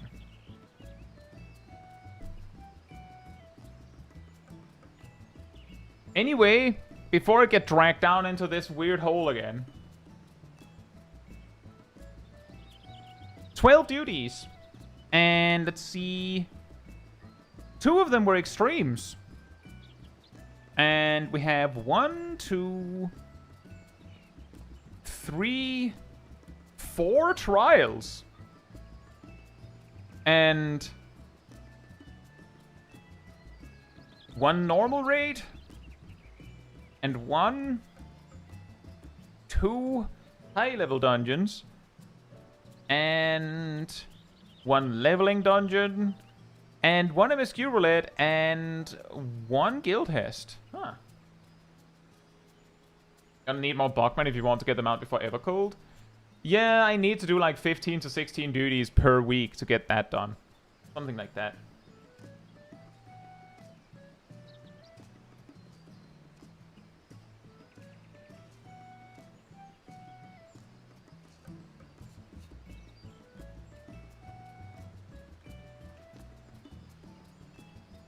Jace, Phantom Monk in Occult Crescent mainly gains its damage from, I believe, Phantom Kick, which is like a 30-second cooldown that dashes you forward and through the enemy for a kick that does damage and gives you a damage boost that you can then stack and maintain.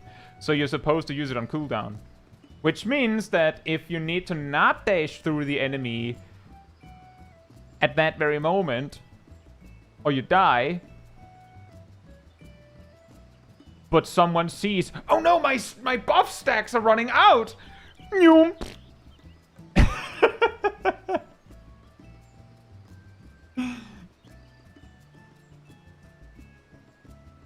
Lisa's could do a really long stream a month before Evercold. I have a feeling that I'll do something where we just do extra mental roulette when it gets close.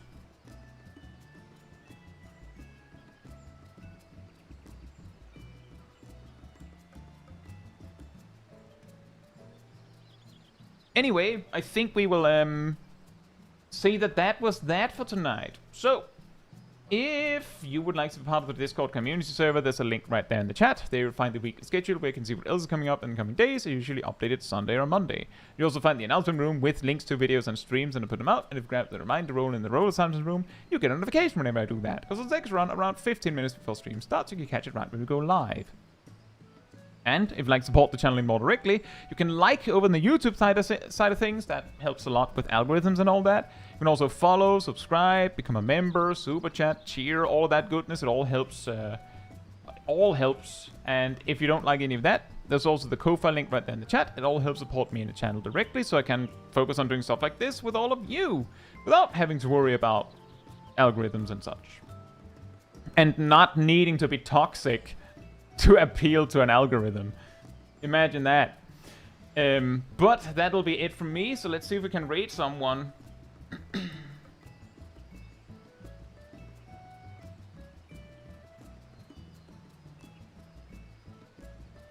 Let's hear that. Cheers, Sugar.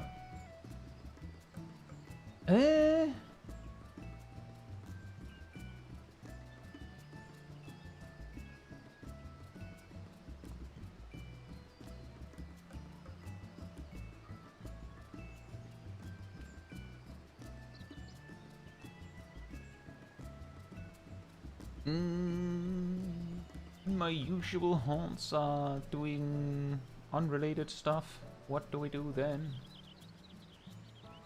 Or maybe not.